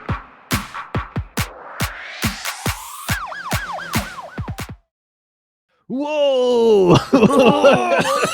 Oh my God. Oh, what's the fantasy? What sort of fantasy is going on over here? Oh, Crystal Palace aren't falling apart. Wow, that is a fantasy. Oh, very Oh. funny. We have one FA Cup that's what yours. Has he been sacked yet? Ooh. He might quit anyway. He doesn't matter anymore. Fucking hell, James. Get on with it. James, what's going on in Fantasy Zone, my friend? You on He's mute? put himself Oh on my mute. God. He Yeah, has you're on mute. actually muted He's himself. on mute. I can't believe He's muted You himself. absolute twat. It can't be that much of a fantasy zone because James is still fucking useless here and all. There's Can't a believe time it. delay. Can't believe it. It's happening. I can believe it, James. I can believe it. It's all Why happening did you mute again. yourself? I don't know actually. It was Brilliant. yeah. Just for a Do laugh. you do a lot when you're travelling? Yes. Anyway, so this is unconfirmed information. That's why it's in the fantasy. I was zone, going to say, if obviously. it was confirmed, it would just Yeah. be in the news. Yeah. But GTA 6 will first debut in a digital version on consoles, and only after some time will it appear as a physical edition. And so this is from it's a Polish website, it's ppe.pl, and they got this from a trusted source who is a leaker who has in the past revealed the PS5 ports of like Flight Simulator and also like Sonic Racing Cross Worlds on Switch and stuff like that. And they say that the reason for this is because they want to prevent leaks of the game prior to release. Because obviously with physical editions, they often sometimes they come out earlier than they're supposed to because people break street dates and stuff like that. Yeah. And it's with the factories as well, isn't it? I think is a major Yeah. one. yeah, and with this Um, they can control this a lot easier if it's just downloads. So that's the rumor. That's what's going on. I can see this. I mean, you yeah, know, it's believable. For I mean, sure. I think this is similar, but on one of the gaming newsletters I follow, I'm not sure if it's Steam Tortillo's or one of them. They said like 65% of like consoles sold last year, could be DS, who knows, were digital only. It's like so again, like people are getting ready for this, and this makes sense of the leaks and not getting early access. It's not like we're seeing a lot of games in stores. Maybe that's different over in other parts of the world, but it makes sense. But And especially big considering, a game like this, as big as it is, which with the best will in the world, like obviously it's technically such an enormous undertaking. You got to assume if there was a disc version on day one, you got to assume that the version of the game that's on that disc is out of date Yeah. well before. It'd be Yeah, 150 gig download anyway on day one. Yeah. So Yeah, so I can believe this 100%. Evil Mammal does make a point in the chat that actually this also could be a ploy to get people to double dip. Oh, you've owned the game for a bit, but you're Possibly. such a GTA fan. Why don't you buy the physical one with the map. physical version now? Yeah. For you Actually, need I'm that tempted. map. Would like a paper map. Yeah, I mean, I was always going to go digital anyway because I didn't want to have to wait or go to a store, wait for the post person to deliver it. But still, I guess it makes sense. I mean, like, so we had games like Alan Wake 2 was digital only on console, right? And then that didn't do too well. But then also that was locked to Epic Game Store and PC. There's a whole load of reasons for that potentially not selling well. But this is going to sell like gangbusters anyway. They might as well capture every single penny rather than the idea of someone buying physically and selling it on and losing secondhand sales. Do we all still think it's coming out this year? Yeah. I mean, they said late. It's like coming in November, right? I mean, that does not leave them a lot of wiggle room. I guess I could delay it to early December, but I don't know. It's hard to say. It's got to be coming out this year, surely. I think they can't wouldn't have delay delayed it by a year if they didn't know for sure that was like nailed on. But it's so hard to say. I think it'll come out this year. I think there's more chance this comes out than Fable, honestly, this year. Like, I really do. It's I think we're what we I saw think of it's probably GTA in right. the last trailer, and that was a while back now, looked, I would say, arguably, well, it was mostly cutscenes though, wasn't it? Yeah. But just, with Fable, because, frame rate issues and stuff, which is normal. I'm not having a go at Fable, just purely on a technical level. There were more seams there with Fable than there was with GTA. But then, how much actual gameplay did we see of GTA? Yeah, Exactly. I'm hoping it's just because I want to play it, but also I'd rather they delayed it and made it as good as they can possibly make it. So, Yep. But I mean, if they said it was coming in October, I'm like, okay, there's a chance it gets delayed 2 or 3 months. It still comes out this year, but the fact is, like, Lord, I said late November. That, I mean, really, well, it gives them like maybe 2 weeks wiggle room. They're not going to release it like late December. It's really kind of going to be the first week of December, the latest, really. Although maybe this game will just go against anything. Like, it doesn't matter when it comes out, millions of people are going to buy it. So it's not like you've got to get a game out in October, November, otherwise you'll get lost in the Christmas shuffle. No. This game can come out like, the 29th of December and it'll be crazy. So, Christmas. But I don't know. It's really hard to call. I mean, last year I was like, hey, it'll get delayed. That's why I counterpicked it for James's Fantasy Zone. This year, I don't know. All right. That's it. Cool. For the news. That is it. Let's get to what you've been playing. We're going to start with James Farley this week, who has played a game that we've not heard him talk about yet. James. Yeah, I've been playing Little Nightmares 3. And the reason for this is, I mean, I've enjoyed this series because I've played both the 1 and 2. And although this is not the same developer as made 1 and 2, because they've gone off and they're doing Reanimal, which is coming out, I think, in about next. I think it's in March. I think it's coming out. I think it's March. Yeah. And look, I mean, it's not my sort of thing, but it looks stunning. Yeah. To be fair, but this is by Supermassive Games. Instead, they've worked on this, and it's still. I mean, so do you know like how the Little Nightmares games work? Like, what's the deal with them? So they're basically like sort of side-scrolling sort of exploration. Sort of adventure games that are set in these sort of very sort of macabre sort of settings where you basically have to solve simple puzzles usually to progress on. It's a little bit like, remember like Limbo? Like, I was going to say, is it like Inside and Limbo and them kind of things? It's similar to those kind of games, but usually in sort of more sort of confined settings. Rather, you're not continuously just going right all the time in these games. Like, you also get to explore like little locations and stuff like that.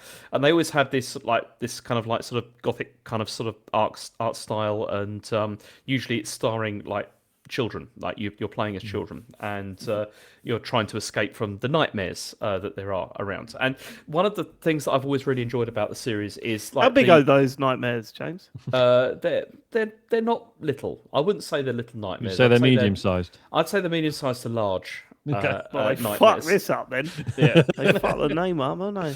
Well, no, I think because it's a play on the fact that the kids are also Whatever. nightmares themselves. Carry on. that sort of thing. But Just joking, mate. all right. But what I've always enjoyed about it has been like, they have these big like set pieces, and where you have like these enormous sort of like monsters that you're often trying to run away from, or sort of go over obstacle courses and stuff like that, so you can get away. And usually the atmosphere is brilliant. Like it's really like sort of chilling, and it uses like good effects of like light and dark and that kind of thing. And this still looks really nice, and I generally enjoyed it. I finished it. It's only about 4 or 5 hours long. It's pretty short. But the problem with this one is it does feel a bit like it's going through the motions. Like this feels like it's just a carbon copy really of the first two games. There's not really much there that is particularly new or going in any sort of new directions. And I don't feel it has quite the atmosphere of the previous two either. It doesn't feel as sort of foreboding or as dark, mostly because you feel like you're going through the motions, and it's like, I've done this before. And so these environments where you've got like where you drop down into a pit full of like body parts and stuff like that. It's like, yeah, I know I'm supposed to be scared or whatever by this, but I've seen this many, many times by this point. So this ain't my first rodeo, baby. Yeah. But also, it doesn't have particularly interesting set pieces either. I don't think because usually at the end of each sort of section, you end up with some kind of like boss encounter, which is teased throughout the entire level. You see things in the background and stuff like that, and they're just not particularly interesting. Like the way that these conclude, it almost always is in a chase where you just have to sort of like avoid getting grabbed or whatever, and then they fall down like a hole or something like that, or get crushed or something like that, and it's not particularly interesting. But as I said, I still enjoy playing it, even though I felt like I was just going through the motions with it. I still enjoyed this kind of game, and so I think it was okay. But I'm mostly. The other reason I was interested in playing it is because I'm looking forward to Reanimal, because this looks like something like they are taking it to the next level, and I'm also it's co-op as well. So I'm hoping, like Matt, we talked about maybe we can stream this together, because I think it could be quite fun. Like I think the other day they're doing like the friend pass thing, like It Takes Two as well. Nice. So yeah. And so it should be good, because I mean it does have, I think, a lot of your fears, in the sense of there's a lot of being chased going on in these games usually, and so not sure. Did you mention that before when I said I might do it? I think we did, yeah. Okay. Cool. So it should be good, but yeah, I'm looking forward to it. So this was fine, but it's not like anything amazing or anything. But yeah, it's pretty good. Are all the others this short? Yeah, they're all short. Oh, okay. They're not long games. Yeah, they're pretty short. I've always been intrigued by Very Little Nightmares, the phone version. Oh yeah, because apparently it's good, and it's a bit more, because obviously I'm terrified of scary things. Apparently the phone one is a bit more like cartoony, but like it's a sort of, the puzzle stuff is a bit more in depth. It's less, I think it's like less of an action game. I think you're just kind of tapping to move the character around. It's a bit more point and clicky and puzzly. So I've always been intrigued by that, but yeah, too scared to play the real ones. I mean, the other thing about this one is, I would say it, out of all three of them, I think it has the most sort of heartfelt ending as well, which is really quite. It did pull the heartstrings a bit, even on me, nice. And which was pretty cool. But it's good to hear that it's not a total disaster, because when we were talking about this at the start of the year, when we were doing the critics' choice thing, at the Critic League or whatever, the chat we had amongst us was and it's not the same team, and I'm worried that this is just going to be a big. Well, because do you remember? I can't remember if it was Summer Game Fest or the awards, what they called TCGS. Game Awards. Yeah. But there was basically, it was in one showcase. We saw the first trailer for Little Nightmares 3 and the first trailer for Reanimal, and that's right. The gulf in quality was pretty noticeable then. But yeah. Cool. After I got it on discount, I thought, if you can get it cheap, it's good. Cool. All right, I got it in the bargain bin. Matt, what have you been playing?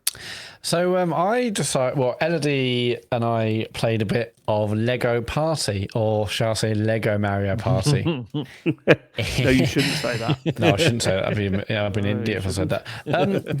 I really want to play it, because we played a little bit of Mario Party, and I was like, I remember that game coming out, the Lego Party game. And I thought, it's on Xbox, but I think it's actually a Netflix game, and I thought I would play a Netflix game for the first time. No, that's not true, because I think I've mentioned it before, and there's another game I played. I think maybe it's one of the. There's been some good stuff on the mobile front. From Netflix, but maybe a lot of trash as well. But anyway, I think there's another game played. But anyway, regardless, this is the first one I played on my TV. We're using phones as controllers, and that's cool.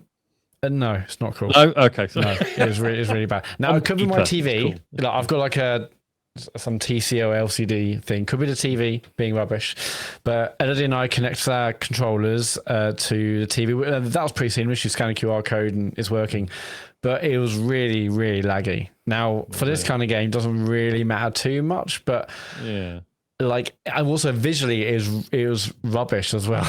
Like it really like a muddy. I was going to say, so it's streamed, I assume. Yes, rather than, fully streamed. Yeah. Really like laggy. It went kind of a little bit pixely at some point. I've got good internet, so it shouldn't be that. So I wasn't too happy with that, but. And at one point I was like, "Oh, El, this is so bad. I might just buy the game." I looked and it was like 35 quid. I'm like, "No, I think I'll just keep playing this rubbish version then for free, essentially." Because it is like hard to do a couple of the tasks. Whether like looking like, but there's like one which basically like kind of like Guitar Hero. You got like your characters, and you see like notes coming down, and you have to press left or right to kind of like hit the notes, and that was quite difficult to do. Accounting for the lag and the the game looking a bit muddy and stuff. I've just had a look on loaded.com, which is the new face of CD keys. But obviously every time it comes up, we make jokes about old lads mags. The Xbox version is £22 on there. Okay, if is that low enough for you to? Yeah, maybe. I'll just keep on the shit version. I'll just stay on the but it was fun to play like a Mario Party game that was a lot less Mario Party. Not a Mario Party game. We just high style game. Genre. Mario Party style game. But I'll tell you what, we actually towards the end of we played like one round. It was like an hour and a half. We did shitloads of games. And at the end we're like, oh, how are we going to get screwed over? Because I think it's about going around and collecting these gold bricks. Basically, you go around and you collect I can't remember the name of the currency, but basically like the little parts of Lego. The studs. Studs, yeah. So you collect studs, and then on the map in the game, there are the shops to collect, shops to use the studs to buy golden bricks or just earn them, and you can steal them from other players, etc. So I won I think I had like free to actually get to like the end game, the finishing state, and we're like, oh, how am I going to get screwed over? I'm going to lose. No, you've just won.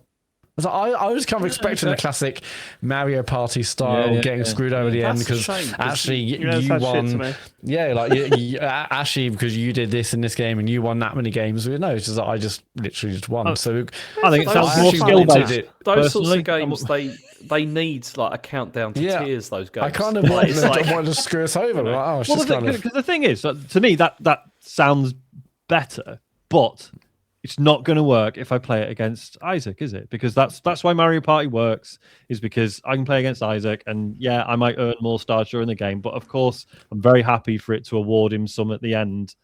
So that he might very happy about that. I do not believe that. It also doesn't often work out like that. Like every single time we play it, for some reason, Asher always gets punished and loses everything, no matter what happens, and he just goes and loses it. But it also legitimately means that you're playing to the end, and even if you're in second or third place, you've got that hope that you might still win. Yeah, that's true. Whereas if you can see which way the wind's going 3/4 in, you just oh, what's the point then? Yeah, I mean, but maybe if we play like another round or just some other bits, maybe that changes. But we're a bit like, oh, okay, I guess. That's just into that. Yeah, but I mean, for me personally, like, the quality was just like doing my nutting. But there's a ton of variety of like games and mechanics, and whether you have like power ups and stuff which you can use at any point as well. So maybe like, okay, now we're going to use because it's all about dice rolls. Once you'll go, you can. Well, basically, there's like a big box with like 1 to 8, and it like randomly selects, and you choose whatever to determine the number of goes you get. But then you can like double, you can like steal blocks from people. So it does have some power ups and other things to make it a little bit more interesting. And maybe with like 3 or 4 players, it would be a little bit different. But it was. I kind of wanted it to screw us over a little bit more, actually, which is something I didn't think I'd be saying. Yes, and just the quality can't do my head in. But maybe on Xbox for 22 quid, that might be worth playing. Or might be a funny stream. Might be. Well, they would all have to be buy a funny stream. Yeah. I'm not buying it. Right. Okay. Is that all you've been playing? Yeah, I'm finding it really hard to get my head into any games. I played little bits of other things and maybe talk about another one next week, but I'm just like, I don't know. I find it hard to really I know you feel. I'm struggling at the moment. Yeah. I'm fucking struggling because all I ever want to do with my time is play Arc Raiders. That's all I want to do with my time. I love that game so much. I'll tell you I am. what. Sorry, I was going to say. I'll tell you what. I did try. I tried that Oh. banjo game on Dreams. Oh yeah. Okay. Yeah, it's no. It's. I was Fine. I was mid sentence. Yeah, I know. that's- But you were talking about Arc Raiders again, and who cares? It's Fair point. That's a fucking fair point. Go on.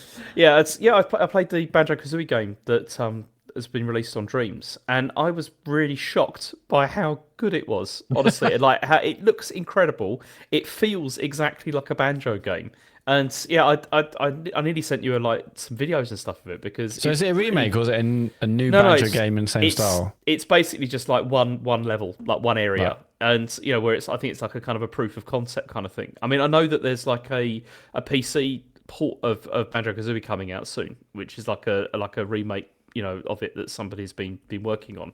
But it's quite interesting. Like, I mean, it's annoying because if you had Dreams, David, I'd be like, you should give it a go and see what you think because it's got the sounds, it's got like the whole the move sets and everything, and they even add in some new gameplay mechanics of like transformations and stuff. Really? And it's really quite impressive. You can't download Dreams anymore, can you? Or is it still in the store? I think you can still get it. You I'm can not still sure. download it, right? Yeah. You can still find it. can still find Is that Mumbo Mania? Yeah, that's the one. Yeah. Okay. Weird that they could get away with this. Yeah, although if you go on Dreams, Well, I don't know how long it'll be there. Dreams is entirely like just stuff like it's Mario games, Sonic games, Call of Duty, Modern yeah. Warfare 2. Asher was on it earlier, and he was just like he found Minecraft on there. He was just it's just everyone's just ripping everything Yeah, off. this came out a month ago and it's still there. So I guess they're just not bothered about it. Well, Microsoft aren't Microsoft- doing Don't it. Microsoft keep an don't eye on know, it right? anymore. It's just... Yeah, Microsoft's own it. Yeah. Yeah, they're just they would only release it on the PlayStation anyway, so I suppose it doesn't make a difference. Yeah, like Brittany said, that's the job. But I know what you mean. Like I am Matt. I am just all I want to do is play Arc Raiders, and I've got a couple of things down here. One of them I just forgotten to talk about from over Christmas. It's the game, the gun. Oh, the game. We will play the game. Apostrophe aim apostrophe e. Yeah. Right? Oh, okay. It's the light gun aim. thing that was released via Kickstarter last year. Mm. Mine Yes. arrived back in November, but then of course we wrapped it up for Charlie's birthday on the 20th. And the nerves I had leading up to the moment of him opening it, because it wasn't the bad reviews, because I thought at the end of the day, even if it works sort of, Charlie's gonna love it. But it was the stuff saying, no, you should open it up. It's fucking, like, a lot of them are broken and they just don't work. So I was like, I had that in the back of my mind. He opened it up, went ballistic. He was so excited about it. So we set it up for him, pressed the power button, didn't work. And I went, and shit. Joe was looking at me going, you fucking idiot. And I was like, I when you get hot in the head and you're like, oh my God, I can't believe this is, and then I'm doing all the scenarios in my head about having to get in contact with Kickstarter and then get in contact with a company and then returning it, having to ship it back to China or whatever, and then waiting months for it to come back and all this sort of stuff. I was really freaking out about it. And then I realized that unlike any other product, when you press the power button, that's not how you turn it on. You hold it down for like 3 seconds and then it boots up. And then when it's booted up, I was like, thank fuck for that. So I did have a few messages over Christmas saying, what do you think of this thing? It is a weird fucking product, this. It is weird. Like, it's weird. Is it worth the money? No. Am I going to recommend you go out and get this? Absolutely not. It was sold as. Well, it's 150 quid for the 2 guns and like a couple of games, or I paid. Yeah, well, I was on Kickstarter. I think I paid about 130 for the 2 guns, 4 games, the pedal, which was annoying because Charlie doesn't like using the pedal. He's like, no, I like pressing the button to hide behind things on the gun rather than using the pedal. So he's been doing that, but it was sold as you can now play light gun games on, just like you were when you were a kid. You could play light gun games on current modern televisions. It's not that at all, because when you had light gun games at home, you didn't have to stand a specific distance from the TV. You didn't have to collaborate it, which takes far too long to Calibrate it, collaborate it. Calibrate it. Calibrate it. Sorry, what did I say? Collaborate. Collaborate. It's a sick Calibrate it, yeah, you're collab absolutely on right. TV right now. Fucking hell. You don't have to calibrate it like back then. Even now, like with this thing, you have to look down the sights and specifically fire at these targets at a certain pace. You can't be too quick because it will just say do it again. You have to do that 1, 2, 3, 4, 5, 6, 7, 8 times for 8 different targets every time you load it up. And it's too long to do every time you load it up. Every It's time? annoying, right? And what's Bloody hell. wild is that sometimes you'll go through the process, play, and it doesn't work. It's like way off. And then sometimes you do it and it's perfect and it's absolutely fine, right? So, and not only that, if you're playing 2-player, you've got to do the same setup process for each gun. And also, I don't know if you notice, Charlie and I are very different heights. So he can't just say, do you want to play this bit? Hand me the gun and I continue, because I'm at a completely different height. So it just doesn't work for me. It's so fucking annoying that this was sold as the solution to light gun gaming in the modern era. It's not. It's just not. But what I will say is once you have got it set up and it does work, it's fucking great because you're playing light gun games again. And that's always fun. Charlie on his birthday played through the whole of Time Crisis because he just loved it. And he kept pumping money into it because it's the arcade versions and you've got a button to put a coin in the arcade or whatever. So he effectively cheated, like he had unlimited lives, but fucking loved it. He's played, what were the other two? Steel something. I always forget that the Steel Gunner 1 and 2. He's played through both of those.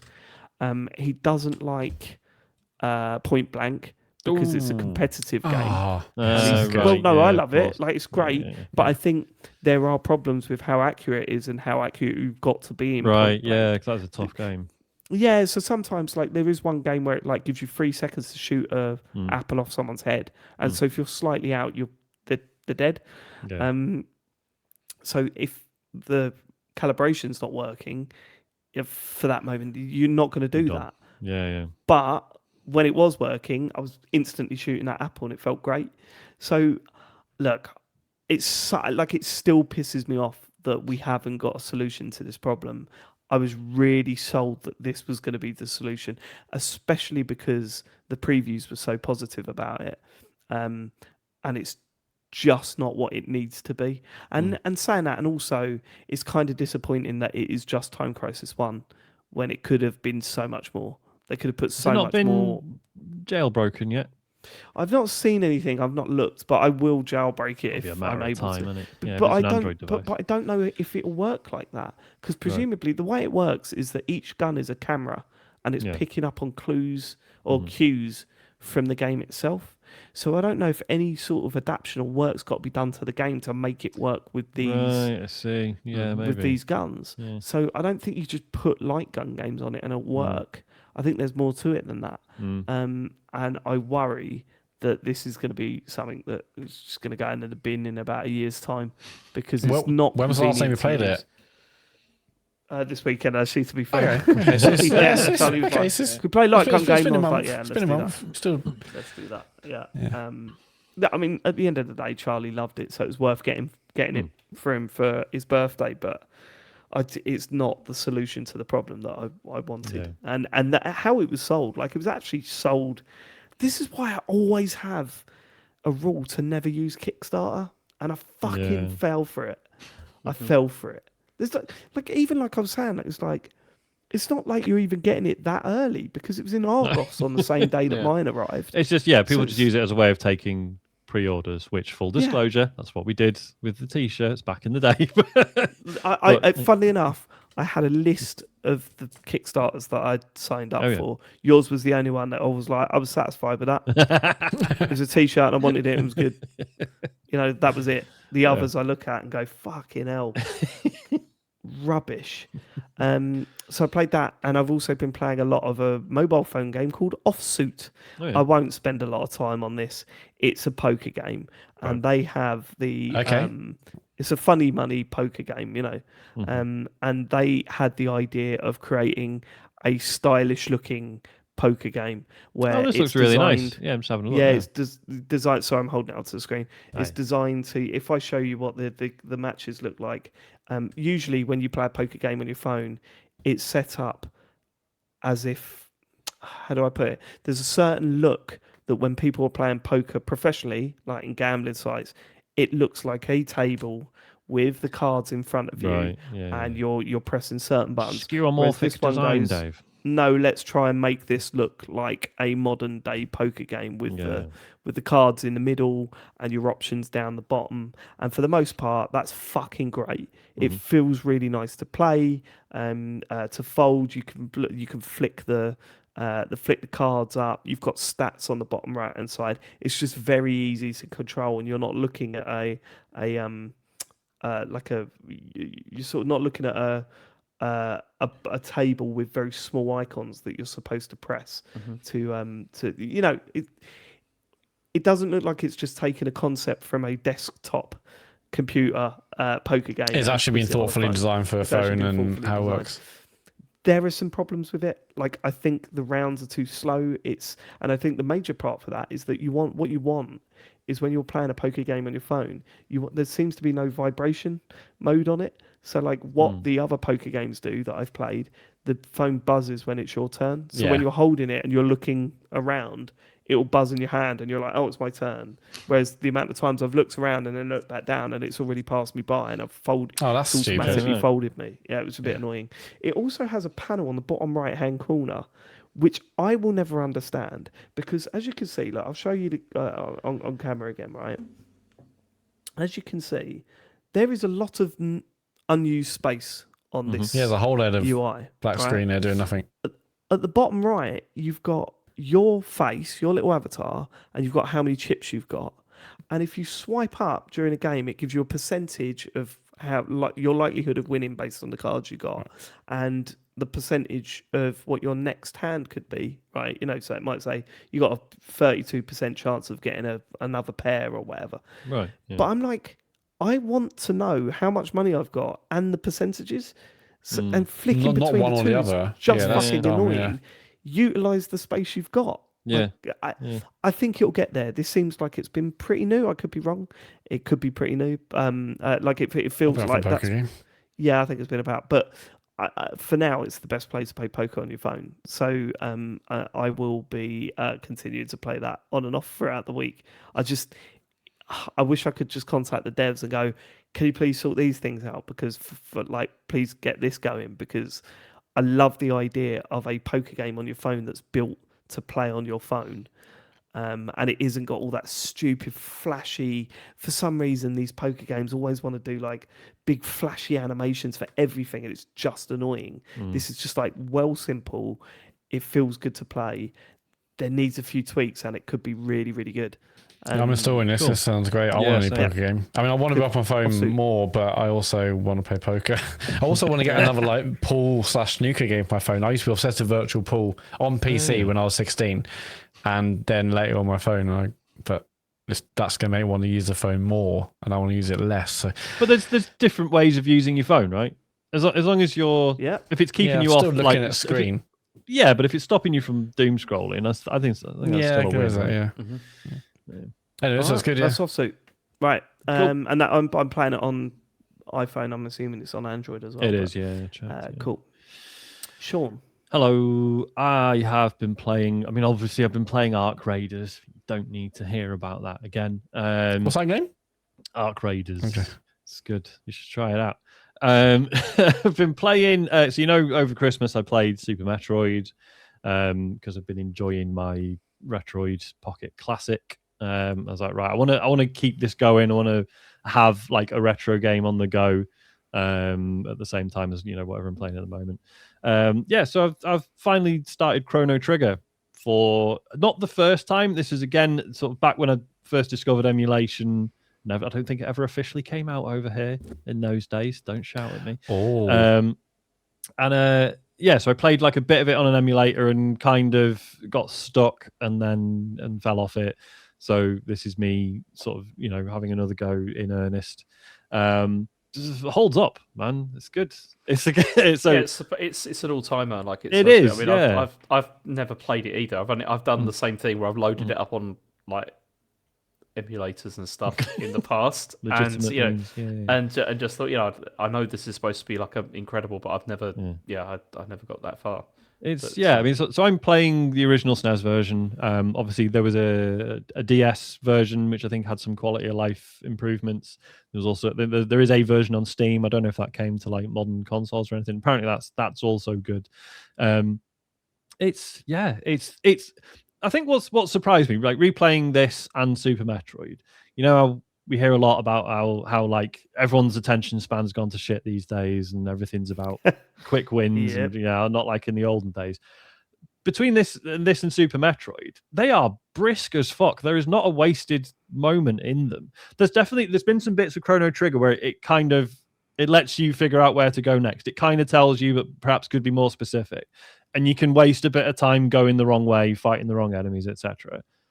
But broadly speaking, it's pretty punchy. It's like every sort of 30 to 40 minutes, you're in like a different time zone. This is spoilers. It's got time travel in it, right? And it's actually done in a way that's quite cool, and the story's quite involved.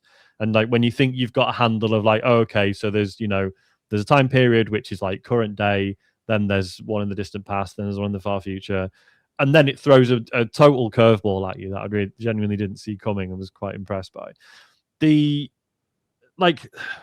One thing I do find strange is it gets a lot of praise for like, oh, there's no random battles, right? Because you see the enemies in the world, and then if you bump into them, that's when you get into a fight.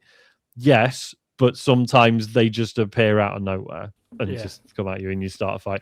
And there was one bit of the game where I genuinely was wondering if it was bugged, because it was like every couple of steps more enemies would just come at me, and it got very boring, especially because it was it wasn't even a point where I was having to do anything strategic, right? It was just getting into a fight, and it's just like, right, attack, just fucking hit everything, and then we can move on. Whereas some of the other fights, it's like, oh, right, this enemy's weak to this, and I need to do this, and I can set up this combo attack with these two characters, and blah blah blah, and that stuff's really fun. And like the boss fights have been like cool, like any good JRPG. They're like cool little puzzles that you got to figure out exactly how to beat them. They're sort of reacting to different moves in different ways, and you figuring out strategies and stuff. And like obviously the writing's not good. It's not the story isn't good because of the moment to moment dialogue or anything. It's just the scenario is just interesting, that you're jumping around different time periods, and it's all heading towards this one major encounter at the end, where but you see how it came about through discovering bits of the story through these different time periods, and not in a linear manner. And it's just fucking interesting. The music still fucking rules. It's so good. The soundtrack's amazing. Because I know it's one of those that's well loved enough that there's like loads of like proper orchestral performances of it and stuff, so I need to delve into them. But even just the original SNES stuff sounds fantastic. So yeah, really enjoying Chrono Trigger. It's cool. One of those games I do keep. I mean, it's one of those ones that one day I will play that. You should, man. It's great. It's really good. I think, like I say, I sort of think, oh, it's an old JRPG. It's going to be hard music. It's hard. I was reading Ben's comment in the chat. Hard work. Ben's talking about the music in the chat. Hard music. It's going to be hard music. It's going to be hard work. It's going to be really long, and then you get into it. It's like, no, this actually feels like really, really brisk. As I say, it's good. Sorry, go on. So this is a game. It came out in '95, and it hasn't been like a remake or sequels. No, there's been. There was a sequel or on remaster Chrono Cross. I don't think it wasn't as well received. I can't remember. I feel like it's the kind of game, like, how has it not been like a Final Fantasy VII remake style version of this? Yeah, because there's been. Oh yeah, but on the like the characters and that, they're all very iconic. Like that would be quite. Well, no, but I'm saying, so as a game, Final Fantasy, to be fair, as an iconic game that's lots of people say one was amazing, it still holds up. Like and Well, yeah, people 'cause we've constantly had- taking IPs and redoing them. Like this is, like 30 Square years Enix old. have done full remakes of games that aren't as well. Like, so they did. What was it? It's one of the Mana games. That they a couple of years ago they did a full remake with full voice acting and everything. Yes. And everyone was a bit like, "Oh right, you're doing that one? Okay, that was good." But I was just, but when something like Chrono Trigger's just kind of sitting there, so, yeah, it does seem strange. There was, obviously there was like the DS version. I think you mentioned earlier, which, and then there was a PlayStation version as well. But but this is all like much earlier. Like you can't get it for modern like PlayStation consoles, for example. But you can get it for Windows and also mobile now. That's right, it's on mobile as well. Yeah, Damn, this would have been a great prediction, like a full remake of Chrono Trigger. But It would have been a good prediction. Too late, mate. That was Next mine. year, Anyway, next good year. game, turns out. next year, The other thing I've been playing is Fall Guys Crown Jam. Oh man, So I need this- to play Fall Guys again. is this Well- DLC or a new game? Well, here's the thing. It's not actually in Fall Guys. It's in Fortnite. Oh, for Okay. fuck's sake, we're back on this. Yeah, sorry. Well, they're doing it, but basically, I'm pretty sure what they actually want to do is get rid of Fall Guys and just fold the whole thing into Fortnite. Because there's been like Fall Guys modes within Fortnite for a little while now. Officially branded Fall Guys. Yeah. Well, because it's all Epic, isn't it? They bought it ages ago. Of course, so, yeah. So there's, so there's been like a lot of user-generated Fall Guys stuff, which is kind of bad, but then some legitimate stuff. But this feels really like, right, Fall Guys fans, we want you to fucking move over to Fortnite now. Stop messing about. It's basically it's a lot like what was it called? Rematch. It's like American football and it's Fall Guys characters, so obviously it's quite silly. But it's two teams of three, and there's a big ball, and you have to grab it and throw it in the other team's goal. That sounds like American football to me. And you sort of run around tackling each other. There's like special abilities that you can use when you like build up a certain number of points from passing, shooting, scoring, etc. It's pretty fun. Like Isaac loves it, so I'm being forced to play it, and I don't hate it at all, to be honest. What is really interesting is when we first started. So the like arena that you're playing in, there's like a sort of flat pitch in the middle, and then either like to the sides there's like funky bits of terrain and stuff. And initially we started playing it, and it was like no one's using the bits to either side, and we weren't feeling any need to either. But then once we started ranking up a bit and we started playing against better people, I was like, oh shit, no, people are using those other sections, and it's fucking us up if we don't take it into account. It's clearly it's aimed at younger players, right? But it's quite cool getting Isaac used to like positioning, right? So like when we first started playing it, I would, if I grabbed the ball, he would just be like following behind me and going, oh, pass to me. And I'm like, Isaac, there's no point in, like, I'm just running straight to the goal. There's no one in front of me. It doesn't make sense for me to pass to you. When I've got the ball, you got to be somewhere else, right? So if I get surrounded, I'll pass to you, and now he gets it, and it's really fun, like sort of communicating with each other about who's going to go where and how we're going to like cover each other. It's just really good. It's just a one mode, right? So far, yeah. Yeah, so. It's basketball. What did you say? American football? It's the goals are like hoops, yeah. But then the actual running around and sort of interacting with players and ball feels more like American football. But it's a mix of things. It is pretty good fun. As I say, it's obviously very simple compared to something like Rematch, but obviously that's on purpose. I think it basically works. Yeah, it's been good fun. Oh, that sounds cool. But as I said, I do think it's a conspiracy to get Fall Guys players over, because it says it's only here until 9th of Feb. Oh, is it? Limited time Fortnite mode. So that maybe seems weird. Oh, okay. Yeah, but yeah, it's not in actual Fall Guys as far as I can tell. It's only in Fortnite, which is weird. Wow. There you go. I wonder how actual Fall Guys is doing at this point. Probably not good enough if they're doing this to try and get the IP I did watch in a another video game. of someone playing it the other day, Matt, and I was like, oh no, I could never go back to that now, because they were doing the jump thing where the hexagons disappear underneath you and you end up in the pool, and I was like, everyone was doing, everyone was doing like these strats and stuff, and I was just like, oh, the only ones that are still playing it are the fucking experts, and it's they know it all now. Nightmare. I love that game when it came out. That was so fucking good. Yeah. Cool. That's what we've been playing this week. Let's do a few questions before we head on into the sunset.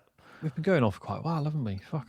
We have too long. I'm gonna have to cut some of these. Right. Kian says, so after playing Black Myth Wukong, is James going to read all 2,000 pages of Journey to the West? It's actually kind of entertaining. Yeah, I've often considered doing this actually. I've watched the TV series, like the Chinese TV series, because there's there's a whole bunch of different ones. Because there's the one like in the West generally when people think of like the Monkey King, like they think of Monkey, which is like the Japanese monkey magic. Yeah. Monkey magic. Gonna fucking get on that cloud. Oh, I love that shit. But in China they had a completely different series, which was it was on all the time and like really really popular. And I've watched some of that. But also the problem with watching that is that if you watch Chinese. it with there is I don't that. understand a bloody word of it. Look, the best bit about it is the subtitles that are like hard coded in English because they've been like translated. And I remember like one of the like there's this like group of like ethereal like women from the court, and they're described as being the immortal beauties, which I just thought was a bit of a weird. I call my wife. Yeah. There you go. She's immortal. No. But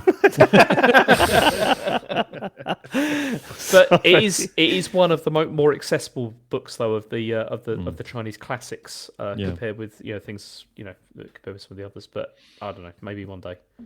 Cool. Finn Ishim, very good. Enjoyed that. Because greetings from across the pond. I've been meaning to ask Sean, how's his forced rhubarb going? Is it still languishing in his backyard mine? More seriously, sorry. Do you remember when I talked about forced rhbarb? So it's when you grow rhubarb in the dark, and that's how you get the sort of pink, sweet rhubarb. And I said I was going to try and do some. So basically, but you're supposed to start it in January. However, so I was like, right, it's January. I'm going to look into it. So the rhubarb plant we've got is only a year old, and apparently it should be at least 2 years old because it needs to build up enough nutrients. Because obviously, when you're blocking the sunlight, it means it's not getting any nutrients from the sun, so it's got to get everything from the soil and what it's already stored up. So I'm gonna have to give it another year, and this is why I can't do gardening because it's bullshit. Yeah. Fucking it's actually a year up yet, mate. Yeah, fucking what is the point? Just go to Tesco, mate. Yeah, I'm just gonna buy some from a shop. Putting one potato in the ground and just going, come on, I want chips. I want fucking chips right now. Exactly. So tune in. One potato in the ground. 12 months time. Equals chips. Equals chips. Okay. Crazy Cat Clara says, I have a question for you to answer and 3 options for you to pick between. Which option would you choose to answer the question? I'm just curious as to which you would pick. If you want to add your own answer, you can after you choose one. What instantly makes a game stressful? Timed objective, stealth-only mission, or escorting NPC? No. Easy's the middle one. Stealth-only mission. Yeah. I hate that. But I hate that as well. Insta-fail stealth. Okay. Fuck off. The obvious NPCs used to be the answer, but A, I don't think many people do them anymore, and B, Resident Evil 4 showed us that you can do it and it not be annoying. Timed objectives, I think they're usually fine, right? Unless they're really strict. Yeah, because they usually give you ages, really. Yeah, they're usually tuned. You feel stressed, but actually you realise, I've got 2 minutes and I'm at the door. It's like, like the end of Halo. You're like, fuck, I'm not gonna. And then by the end, you can. But that was quite loose. It was exciting. James, I'm going to test you now. It's the worst escorting NPC mission. What's the worst one? Probably, GoldenEye was bad. Yes, thank you, Natalia. GoldenEye, absolute fucking nightmare that was. When she was on the computer and didn't even go, hold on a minute, maybe I should find some cover. Yeah. Should not just do it in the middle of the fucking atrium. While I'm being shot at. It just pissed me off so much, that game. Unbelievable. Okay. I mean, my answer is being chased, which is annoying because I want to play new Resident Evil. It looks brilliant. The previews are out today or yesterday, and they're all pretty positive on it. Mm-hmm. Leon is much more combat and action heavy, whereas can't remember the name of the other character, Rose, maybe, I'm not sure, but no, she's much more basically about running away and hiding. Mm-hmm. But then there are a bunch of different creatures that chase you in the new one, which I'm and obviously we're going to be playing Reanimal as well. Well, there's that, yeah. So maybe this will fix my phobia. Grace, thank you, Phil. Maybe we'll get over my phobia of being chased. I'm not sure, but it does look so good. I'm going to get it. Maybe I'll stream it. I'm not sure, but yeah, being chased please is the stream answer. it, Matt. Please stream it. Well, just Come on, we all want- me showing the pause screen for 7 hours on Yes. stream again. It was hilarious. Oh, God, that was so good. I might be a big brave boy now. I'm not sure. Or isn't Yeah, it? But true, yeah. isn't it better like doing it when you're chatting to people as well? That takes Yeah. your mind off it a little bit. Yeah. Yeah, possibly. Yeah, It's like I've we're grown all up a in lot the since room then, with you. so fine. Cool. All right. Right, Gav says, question, as dads with kids of different ages, you'll have a good take on this. Our 7-year-old recently broke down crying because we won't let him play Roblox, and it seems like all his mates are. As parents, our rule is simple. Our boys can play what they want if it's safe and mentally engaging. He says he's finished Odyssey. I assume that means Mario, not Assassin's Creed. It Takes Two and Bowser's Fury, and I've absolutely loved sitting beside him watching him beat them. How have you handled situations like this? Do you have any rules that you enforce? Love you all. Sean, Arc Tuesdays is like catnip. Laters. I mean, for us, Roblox was the one for us that I was like, Same. you're never playing that. Yeah. That Same. was- And like I can tell it bothers Isaac a bit because again, he's got friends who play it, and like his best mate is like, no, it's fine as long as you just don't go in the chat. I'm like, yeah, that's what your parents say. That's fine, but we don't do Roblox. But obviously, I think I just like explained to Isaac, like, look, you can basically like you have access to so many more games than most kids in your school. So just please remember, you are actually quite lucky, and this is the only thing we really put our foot down on. It probably helps that like he's allowed to play Fortnite, right? Which there are times when I sort of wish we hadn't introduced it, but then loads of times where it's just seems pretty harmless. So Yeah, like we're very, very lucky in that we did the same. I didn't want to play Roblox for two reasons. One being it seems to eternally ask for money, whereas Fortnite is a little bit more reasonable with that stuff. But also the open text chat stuff scares the life out of me. There's you can turn off because Elodie, me and Elodie played together. She doesn't really play on her own, but like I locked everything off so no one can contact her, no one can add as a friend, no one can chat. She doesn't have a headset anyway. But so yeah, are a lot of parents play it together. Are a lot of parents just not doing that stuff then? Because all you hear is like despite it's a video the game. They just say, you can play the Roblox game, I assume. But you can lock it down because I was really scared about that. But then we only really played together and just play like an idle clicker game basically that we like, or some other. But we've Italian been really brain lucky in rubbish. that the boys' mates don't play it. Like no one's it's seen as a bit shit, and so none of their mates play it. Yeah, They all it feels play like Fortnite or FIFA or Minecraft. those sort of It feels like Minecraft, Elodie's age aren't really playing that, or certainly Elodie and her friends aren't really playing as much. But it's more Minecraft really than Roblox. I mean, I so- know we've already mentioned it, but like Isaac being able to chat to Charlie, like I'm really looking forward to him being able to talk to games about talk to someone about games with someone who will have heard of half the ones that most Isaac of the plays. games, You know what I mean? yeah. Like because all his mates, like Charlie is well aware of baby steps. He's well aware of it. but yeah, Gav, I feel for you, mate, because it is shit when Yeah, 'cause you you're making the also right don't- decision, but your kid Yeah. just can't see it. Like, You also don't want your kid to be the one person in the class that doesn't do the thing that all the Yes. kids in the class are doing. Yeah, and yeah. having Well, fun yeah, we're calm now. So a lot of Elodie's friends have got TikTok and other social media, and Elodie's got WhatsApp, obviously, talk to us, and basically no TikTok and no Instagram, no Snapchat, but like loads of friends have, and like I don't want it because it's scary. Even if I lock it down, I just worry about it. But then also, as David just mentioned, I don't want to be like, oh, everyone else is on it, but Elodie's not, and then she'll miss out or get bullied, and it's like and yes, she's 12, so I don't know. I worry about that, but anyway, she's not. and it's on shit, isn't it? yet. Because like even aside from the obviously sort of nefarious elements of it, it's like, oh no, there's a growing body of evidence that even when used, quote unquote correctly, it's just really fucking bad for your mental health. I know, yeah. So- I like. I mean, we all know what social media can be like, but I don't want that to happen so early on. But I don't know, it's getting to the point where maybe next she's 12 now. And she'll find a way to get on it if you Exactly, if you don't. exactly, Yeah. That's the thing, because like Rachel, like she's 16 soon, like, and like she uses like Instagram, but like when I set, like she started using it I think when she was 15, but I set it all up so it was like I'm a supervisor of the account basically. There's a teen accounts now on Instagram as well. You can do that, and you can also like I have it so that she can't like people can't follow her without me saying that they could, and it's only people she knows and all that kind of stuff. But what age do you drop that, James? Yeah, exactly. It's I mean, It's by the 16, time- right? I mean, It's probably it will 16. be Yeah, 16, it will anyway because I think that the restrictions go when she's 16. Yeah, they so- do, don't they? Yeah. Because we obviously well, I set up a Apple account for Charlie because he's got a phone now, and when I say a phone, there's no SIM card in it, but it's just for him to use. Oh my god! But iMessage, he goes nuts. Like, I'm sitting at work. I look down, it's just loads of different stickers of like giraffes and all this sort of stuff, which I always appreciate. But there's a time and a place. Yeah, it says like set the age, and it does tell you when he becomes 16, this profile will become his, and will exit your sort of like. It's like fuck. That is scary. But you can still control stuff with, even when that happens, you can still control stuff with like screen time and stuff. Like it is possible. Yeah. Not when they're 16, sure. You can't Well, morally do that. It's what 16. You I can't don't know, do it that depends, at doesn't 16. it? 16 feels like.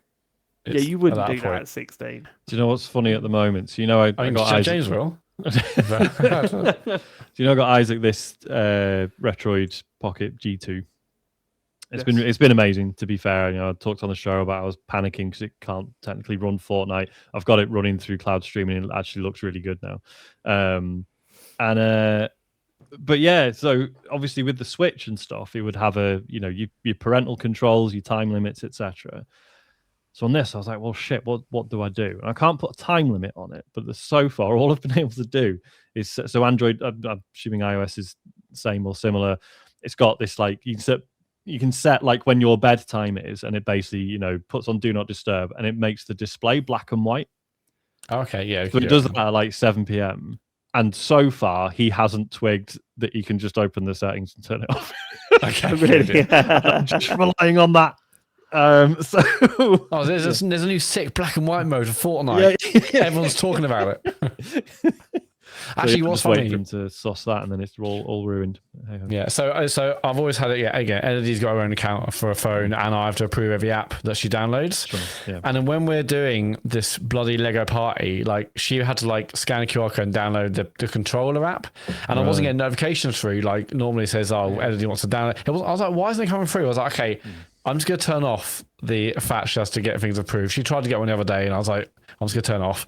Well, today I had a phone call after school. She's like, "Dad, I've downloaded something. I was on Google looking at address, and then suddenly the website said you've been hacked." No. And then I downloaded the app. I was like, "What did you do?" Oh my god. Yeah, and I was like, I literally turned this off like on Saturday. Anyway, but basically, yeah, she went on.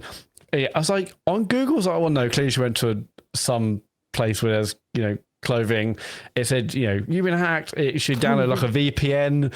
And she said, well, it said yes. I was like, okay, what else do you do? She goes, well, I did the subscription. I was like, the subscription to what? Anyway, thankfully, it was just a free trial for VPN, which is she deleted it. She cancelled the subscription. She told me, oh my God, I was like, this is why I've been doing this. Because the age we grew up in, there was dodgy stuff on the internet, but it felt like because we weren't as online as we are now, the consequences seemed relatively tame, right? Yeah. Like, okay, you might get a virus on your computer, but you wipe the whole thing and you start again. Wasn't not really the end of the world. Whereas now, like, so many things can be compromised. And how do kids like keep the training wheels on whilst having internet access and learning what to look out for? I know like they do it in schools and stuff, right? And I'll tell you what, Sean. Yep. It'll be better with them than it is with our parents. yeah, Fuck true. Yeah, that's true. You don't go onto my dad's MacBook at home and it's like, The pop-ups. Dad, it's melting. Oh yeah. There was a Nigerian prince was trying to get. It's a whole story. Yeah. My parents have always been, not always, last few years they've been interested in VR for some reason. Like, yeah. David, you've got to say it. Can you say it, please? What? Yeah, the apple doesn't fall far from the tree. You know that whole thing. Oh yeah. Oh, the apple doth not fall far from thine tree, Matthew. So, because they once went to a garden centre and put their headset on and saw basically they're in like a Santa's sleigh ride in VR. They got this shit in Wyval now. What the fuck? Yeah, is this? it's somewhere in a bog. Anyway, don't matter. And so they've been saying for probably a year and a half, 2 years. Oh, I want to get a Quest. Should we get this? Should we get that? Anyway, eventually over Christmas they bought one, and having to like walk my dad through getting an app installed on the headset was a living nightmare. He's like, I think I bought it. He's like, have you bought it? It's like, well, I don't know. And I was like, well, I haven't got a headset in front of me, but I'm afraid you click that, you go to library. He's like, gee, yeah, fucking hell. Right now, Matthew, what are the good porno sites on this VR thing? Yeah, Dad, no. I said, You should let me know, Matt. I could have sold them my PSVR too. Well, maybe they'll say, yeah, the Quest is good, but we kind of really want... What do they want to do with this VR headset? It's seemingly just simulators. Definitely not play roller coasters and or going under the ocean. Definitely not play Zombieland. No, I mean, I still remember when... I mean, it should it's one of the best games we made. When my mum first tried VR, and I think it was it my brother's PSVR she tried, and it was the one where you go underwater. I know, and there's a shark later on, but we didn't put her in the one with the shark image. And I remember, and she just sat there completely motionless. And after about 5 minutes, I had to go, Mum, you can look around. You can look up. Did you forget how to breathe? How do I breathe in this body? How do you move the body ever? I had exactly the same experience with my mum. I did exactly the same thing. I put it on her and she just went rigid. You know, just sort of like, just like really confused as to what was going on. It's weird. She might have died, James. She's still there. There's a shark down here. She won't take it off. Get on Earth. It's doing it now. Right, final question comes from Luke Summerhays. Says, hello, lads. Last week and the week before, the decision at the end of the original Life is Strange came up again. Oh, no, God. I'm curious. Did you read the relationship between Max and Chloe as romantic or purely platonic? I absolutely saw them as a romantic pair, and that influenced my choice to go with the same ending as James. Like Dr. Boomstick, I have no regrets, and I'd do it again. Definitely not Matthew Castle. Appreciate you all. F my C word, Luke Summerhays. It was complicated. I thought that's what I would it's have the sort of open to relationship interpretation, status. right? It's got quite interesting because I remember reading an article that was like, look, I'm not having a go. It's just it is strange. The original Life is Strange is held up as this example of like a really positive, like, you know, LGBT relationship in a game, whereas actually it's mostly subtext. Like, it's not really like you can play Max as being completely straight if you want. Oh, you absolutely can, yeah. So it's so it's just a bit odd. Like a lot of that is the fans sort of fixating on this one read of it. Sure, I would say Before the Storm was a way better example of that. Really? Yeah, definitely. Yeah, the relationship between I can't remember Chloe Rachel. and I can't remember the Rachel. Rachel. Yeah. Fucking brilliant. Like they nailed it in that. Mm-hmm. So I'm hoping that was more referring to that, but sounds like it wasn't. But Before the Storm, holy shit! I still think about that scene on stage when they were doing the play. Oh, it's just so fucking good. Yeah. Yeah. God, do you remember when Life is Strange was good? Yeah. You know, a long time ago now. You know they confirmed this new game's coming out. Yeah, yeah. Did they show a trailer for it? Yes, they did. Well, I saw screenshots. No, it was a okay. trailer. No, sorry, right. I must have missed it. Sorry. Well, I need to watch that. We're doing Well, the it's spoiler confirmed. cast. We are doing spoiler Fuck, cast. so you're going to force me to play this game now. We gotta do it. I'm going to man. resent you Yeah. throughout. Okay. I'm just saying. Obviously, I hope it's great. Obviously, I hope it's amazing. I'm just... Maybe we don't put it out on the feed though. Maybe we just put it out as YouTube videos because fucking hell. Gets the wants to numbers up listen though, to doesn't that it? By on- about 30 listeners. Yeah, but like it's so funny. You look at the graph and it just sort of dips when we release one of those. It's wild. Unsubscribe. I did see that Ashley Birch is not reprising her role as Chloe, which I'm not entirely surprised by. But she wasn't in Beyond Before the Storm either. Oh, is she not? Nope. It was a fair different voice actress. I often think back to where we went to that live presentation from Life is Strange Oh yeah. at Oh, yeah. EGX, and about 12 people showed up. Yeah. 4 of us with us. Yeah, we thought it'd be massive.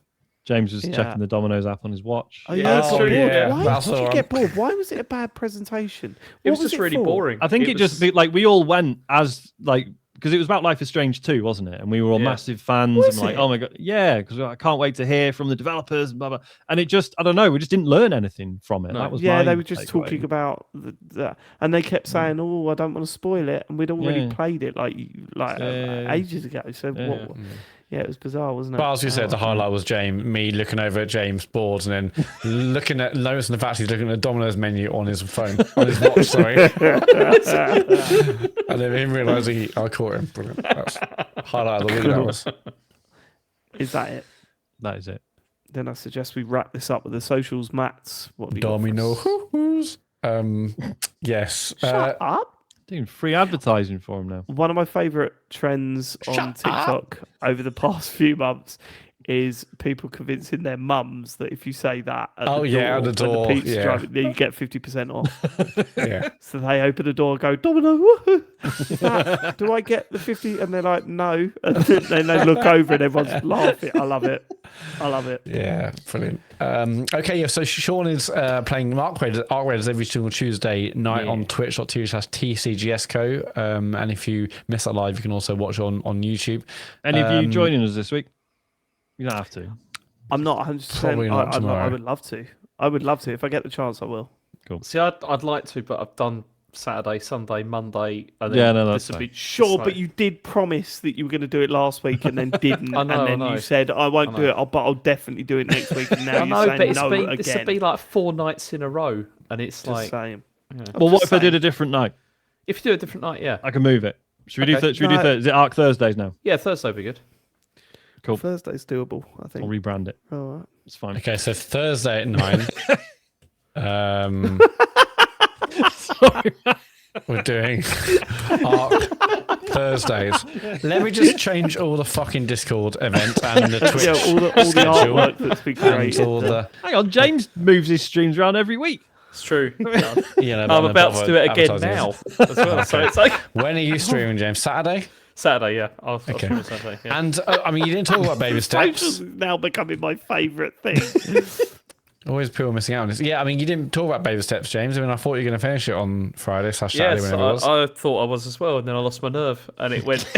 You lost something. See what I Yeah. mean? When I said like at some point, I thought I didn't have the capacity to even like put one foot in front of the next because I was Yeah. forgetting even the basics. Yeah, it does that train does it to you. Like I can't even do the basics of moving forward or up and down now.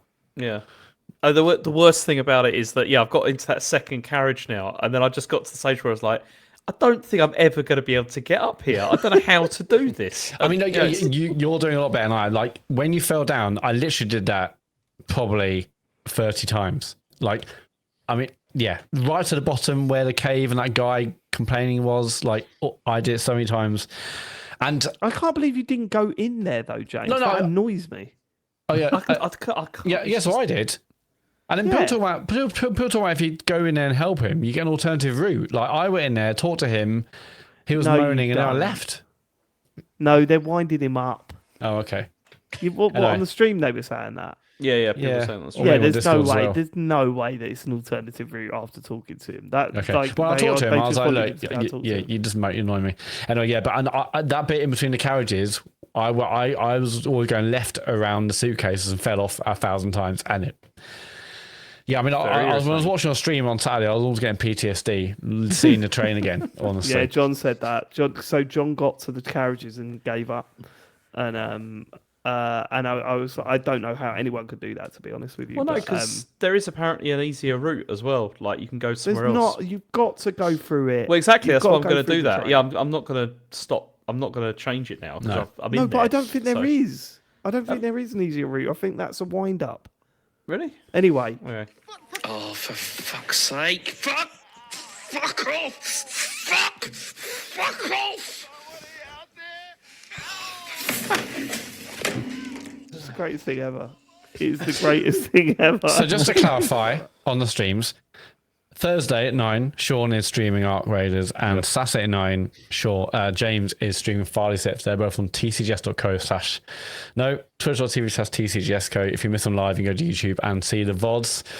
If you've got an Amazon account and Twitch account connection, we get something called Prime Gaming. You get a free subscription to give to any channel. Why not go to our channel and give your free subscription? We're on patreon.com/TCGS. If you want to support what we're doing, get a bonus show, watch the Mario Kart stream, and all the other stuff we've got planned. And you go to tcgs.co for links to our social channels. We're on Blue Sky, we're on Instagram, we're on Truth Social, we're on YouTube, we're on a bunch of others. And that's it. As we've got a store there, we've got a Patreon, it's all on tcgs.co. Cool. And we will catch you next week for some more video game chit chat. Thanks for living it, guys. We will catch you later. Goodbye, everyone. Bye-bye. Bye.